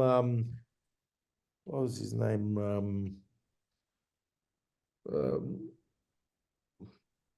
Give us a clue. I played for Everton. Mo Johnson. No, defender. Richard Gough. Alan Stubbs. Stubbsy. Alan Stubbs, yeah. Stubbsy played there as well, and I battered him. Like I was playing against him. Like I think I whacked one of them in the nose or something like that. I don't even remember. But when I came there, I remembered. They They reminded me. told you about it. Yeah, and so they were interested, and they put in an offer. But that's a thing. Obviously, Zagreb's a big club, but it was just was it the financial power or the attraction of play? Because I've seen you famously quoted saying you didn't really feel like England would be for you because of the style of play. Yeah, that was when I was a kid, man. I was 18 when I said that. You know, what do you know when you're 18? You know, No, jack I shit. know. Yeah. But I'm just seeing it, and it was interesting. And Yeah, obviously, yeah. then that you ended up, Because that was somebody did an interview before the final of the in Australia when we won the league, and they said to me like because there was all speculation about me going, and that was on the video, and they asked me, you know, where would you like? I said like maybe England's a bit too quick for me, you know, because I even said to myself, I said like I don't really like running that much, you know. But but that wasn't your job. Your job was to score goals, wasn't it? Do you know exactly, what I exactly. mean? I mean, it's people And like me's job to do the running for you, yeah, lads. there's everybody has a job, man. If I That's ran it. like you, I'd be dead after a game. I know, mate, but obviously, if I could put the ball in the back of the net like you, I wouldn't Yeah, have to fucking run. everybody got their strong points, you know. So Celtic, you'd have 2 years there, Dukes, 37 games and 30 goals. So what happened? Did you have a bit of injury, or why haven't you played? Because why haven't you played as much there?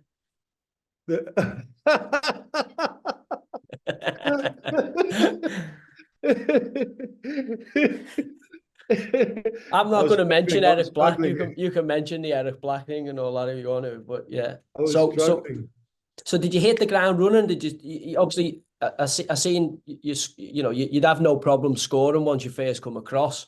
Yeah, yeah. Um, After a while, I had I just I wanted to succeed. You hmm. know, desperate to succeed. I had a hard time before in Croatia when I left. I had a lot of the I was getting a lot of stick for the last few months before then, and I wanted to show people that show Yeah, because people that when you're a good player, people don't want to lose you, and obviously, yeah. Yeah, it was a bit they, of everything. More politics were I was involved saying the in. politics and the money involved can Yeah, obviously can yeah. really get in the way. So And I was determined. I was really determined to do well, but basically. Celtic, that's what I mean. Celtic, you only won a League Cup at Celtic, so obviously Rangers must have been Yeah, doing Rangers really was on well. fire. Well, what And happened was Henrik Larsson broke his leg early on in the season. We had a European game against Lyon, and he broke his leg. I mean, it was horrendous. And he was a huge figure for us, huge yeah, figure for us. And then I sort of had to take over the responsibility of, doing well. And there was a lot of turmoil. John Barnes was the coach. John Barnes, Kenny Dalglish was them two took the yeah, team. not a great era for Celtic there. But that's what I mean. Like, and so I get there, and I think a lot of the local boys were a little bit disgruntled because of some of the players that he'd brought in. They were unhappy with that, and the results were showing it. But all during this time, I was banging them in for fun. I was doing really well. Yeah, but the only thing is, I only had a short space at Rangers, but either Rangers are brilliant and Celtic are shit, or Celtic Yes. are brilliant and Rangers are shit. And second, nowhere. You're either winning the league Seconds or you last. Seconds last. last. Yeah. Yeah. So after landing in Celtic, does that whet your appetite then? Is the Premier League now you're starting to fucking look at the Premier League and think, I want to be in there. It's starting to emerge as a strong league. Well, you know what it is, JB. Well, like I was in Croatia for 3.5 years, and once I went back to when I went to the Scottish League and started playing in Scotland, I realized that that's the style that I like. I mean, that's the style that I grew up with. Suit you, yeah. Because in Australia, most of my coaches they were either Scottish or English. Growing up. The AOS guy, he was an English guy. Our national team coach was a guy called Eddie Thompson, who was a Scottish bloke who was at Aberdeen. Yeah. So that style sort of suited me more than the Croatian style did, which is more of an Italian style, I thought, because they like, if you notice the Croatians, they like playing with small centre forwards. Not centre forwards, it's more like small attackers. Like false nines, yeah. Yes. Whereas in England, it was the centre forward was the sort of way to go. Since I was a little kid in that. And then when I went to Scotland, it's more of a team game in the UK. In Croatia, it's more of a individual type of a game. I'll dribble five. It's built players. around the number 10, or it's built around, Yes. the superstar. Yeah, and so I realized that it suited me more, and I loved playing for Celtic. I loved doing well, but at the same time, I got there. Joe English was the coach. Then they brought Kenny Dalglish in, Kenny and John Barnes. And then he got the sack after that Inverness thing. And then we had a couple of other coaches to the end of the season. And, a year and a half, and I could see a lot of the players were not happy with the situation as well. And that was that, and Martin O'Neill came and he said, that he wants me to stay. But I'd already had an offer from Leeds to go play in the Premier League, and they were in Champions League football next year. They finished third in the Premier League. Yeah, they were building an exciting squad. Peter Ridsdale, and there was a big team. It was exciting, and I knew I knew Harry Kewell from the national team. I knew a few other players as well from Australia as well, and. I would have loved to have won something at Celtic, and I'm disappointed that, as in a league or something. But at that time, it was just, it was the wrong timing. So, who's is it David O'Leary then? Who's the manager who signed you at Leeds? David O'Leary, yeah. And then in the Champions League, they qualified to play in it. Was that a big attractive? Yeah. Obviously, Leeds a big club, but that obviously is a big attraction for you. Well, they were in the third. They finished third spot. And then we had to qualify against 1860 Munich over 2 legs. And then I remember we were talking, because I said to you, who's the hardest opponents you've ever played against? And I remember you saying Roberto Ayala in that Champions League semi-final. Yeah. I remember you saying, Joe, I came off the pitch. Sorry, go on. Yeah, he was just so. He wasn't a tall bloke. Yeah, he's only like 5'10" or 5'9" or something, wasn't he? He was strong, but the way you know what he would do when he'd go for a header, he'd climb on you. He'd put your studs in the back of your ass and then climb on you, but he wouldn't give away a free kick, and he'll end up higher than you. I don't know how he got away with it. Like an art, like the dark arts. Yeah, I never, I never knew how that guy could bloody header like that. I remember you saying when you came off the pitch, both of your calves all the way down to your Achilles were just like scrape marks, because he just kept using you as like a launch pad to win it. on using me to jump. It was weird. Yeah. But again, you would say he was the toughest opponent you faced? He was tough. Look, I always used to have with Martin Keown, I used to have always some sort of a tussle with him. He was difficult. As in physically, Rio Ferdinand, because Rio used to play with me at Leeds, obviously. So we used to train against each other the other day. We used to have so many good battles again, because it's fun, when you're training, you're trying to beat the other guy. I'd go past him, and all of a sudden he'd pull out these bloody, huge, I don't know, foot, and he'd just tap it away, Yeah. You'd think I'm through here. I'm in another way. Yeah. I played with Rio at QPR, and he's probably at the end. It was over for him at that point, but I got on with him well. But at that point, he was emerging as a top player, wasn't he, at Leeds, and then obviously into Man United. And he was young, he was strong, he was fast, he was skillful. He was, he's the type of defender everybody wants now, Yeah. And then obviously you have Middlesbrough, Dukes, you go Leeds, where you do quite well. Obviously that breaks up with, I would imagine, the financial problems. Yeah. Yeah. Obviously they're well documented, and, everyone knows about them. And then you end up at Middlesbrough. Yeah. you know, Steve Gibson and doing well there, and then where we meet at Newcastle. So I don't want to rattle through them quite quick because I know Noah's pushing me on the time here, and I could talk to you all day. There's loads I want to talk to you about, and we'll definitely have to do this again. Do But another one, yeah. if I said to you, you know, where was your happiest spell? Where did you have your best spell? I know you played for some great clubs there, but where was the best version of Mark Viduka As a footballer, as a player? Yeah. I would say, look, I'd say there'll be three. I can't look. Every time it's a deal. So how do you work that out? What I did in Australia, what I did in, you know, at Leeds. Well, like when you look back at it and you think, you know what, that was when I was at the peak of my powers. That's when that was the best version of me. So we've all got a version of us playing in our heads, but you go, you know, that's the one, you know, whether I was 26 or 28 or 16 or that's the most complete version of me where like for me, my best season as a player was at Burnley, like in the Championship, because it was just in terms of performance and behavior and psychology. And I was 30. When was that? I must have been 30. After I left QPR, I went to Burnley in the Champ, and I just had the dressing room, the manager, everything just fit, and I just had a really good season where it was like I could focus on my football, and obviously it was a little bit easier playing at that lower level from the Prem to the Champ, but I really enjoyed going to work with the lads. I enjoyed everything about it, and my performances were really consistent, good. But it wasn't at the same level though. That's what I'm saying to you. Yeah, but yours could be Australia. You're saying, you know what? That's where I just fucking. I don't know. I'm just saying, where was the best version of you as a player? If you look at the level and all that, I would say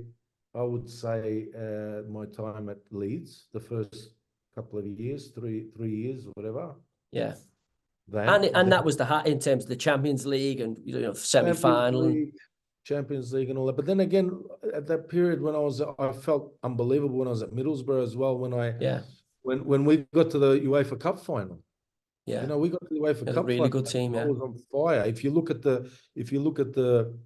I was one of the top scorers in that UEFA Cup at that year. I remember the guy with the bald head. What was his name? The Italian who scored Massimo goals? Macaroni, yeah. But also the Celtic time was I got to say the Celtic as well. Like I felt top.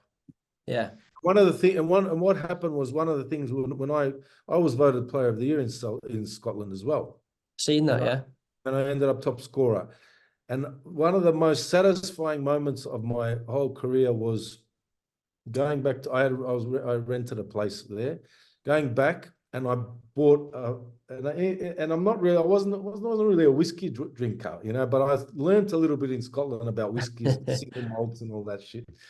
And I bought myself a single malt bottle and I polished it off. After that awards night in my suit, I was just satisfied. It was so satisfying. Yeah, you'd done what you'd achieved, you know, you'd achieved what you came there for to show yourself at that level. I didn't have a party, it was just by myself, me and my missus, that's it. Last question, as I say, I'm definitely going to get you back on and do this again. Who was the best manager for you? Who got the most out of you? Gus Hiddink. Gus for the national team. Yeah, he knew how to get you to be in the spot to perform. He did, but that's a tough one. I would say him, and I would say David O'Leary as well. Yeah, go on. But David O'Leary wasn't as hands-on as Gus. Gus was like, you know, very thorough with everything, formations, this, that. He was like Dutch, whatever. School teacher kind of methodology. Yeah, like he was very relaxed and all that, but the way that they coach is really good. But you know, I played really well under David as well. But he was more, because you know what he used to say to players before, like, because you know, I'm sort of more of a laid back type of a character, and so what he used to say was to one of the other players, punch him in the face before get him angry. Yeah, get him in the zone. Yeah, get him in the zone. Well, that would be the worst thing to do. You better just leaving players like you alone. The Yeah. worst thing you can do is try and rile someone with your No, no, personality. no. Look, when I was angry, I was, but then there's that limit of me doing something stupid as well. Do you know what I mean? Yeah. There's Well, that. you were like Big Shoulder. Shoulder was like that in a different way. Yeah. You were almost like the worst thing you could do was antagonize you or get you angry because the size of you, but also it would energize you to like a ridiculous level. Too much, maybe. You know, with football, Maybe with you, yeah, a little bit too much, yeah. Yeah, you need to be pumped up, but you also need to be relaxed. It has to be a middle between, you know? I'm still It's like searching for Smithy. that balance. Yeah, yeah. It's like Smudger was always one of them, Roger. yeah, yeah. Same. So, He'd Dukes, get too look, pumped up. I'm mindful of, I've taken up far too much of your time, mate. As I say, there was loads I want to talk about. Yuri Brezhmenov, the mouse utopia we were talking about. Yeah, So yeah. we'll definitely get back on. As I say, I'll keep in touch with you. I'm definitely going to get out to Croatia to come out and see, obviously, the Come beautiful out. country you've been telling me about. It'd be just great to spend time with you, mate. I can't thank you enough for your time this morning, mate.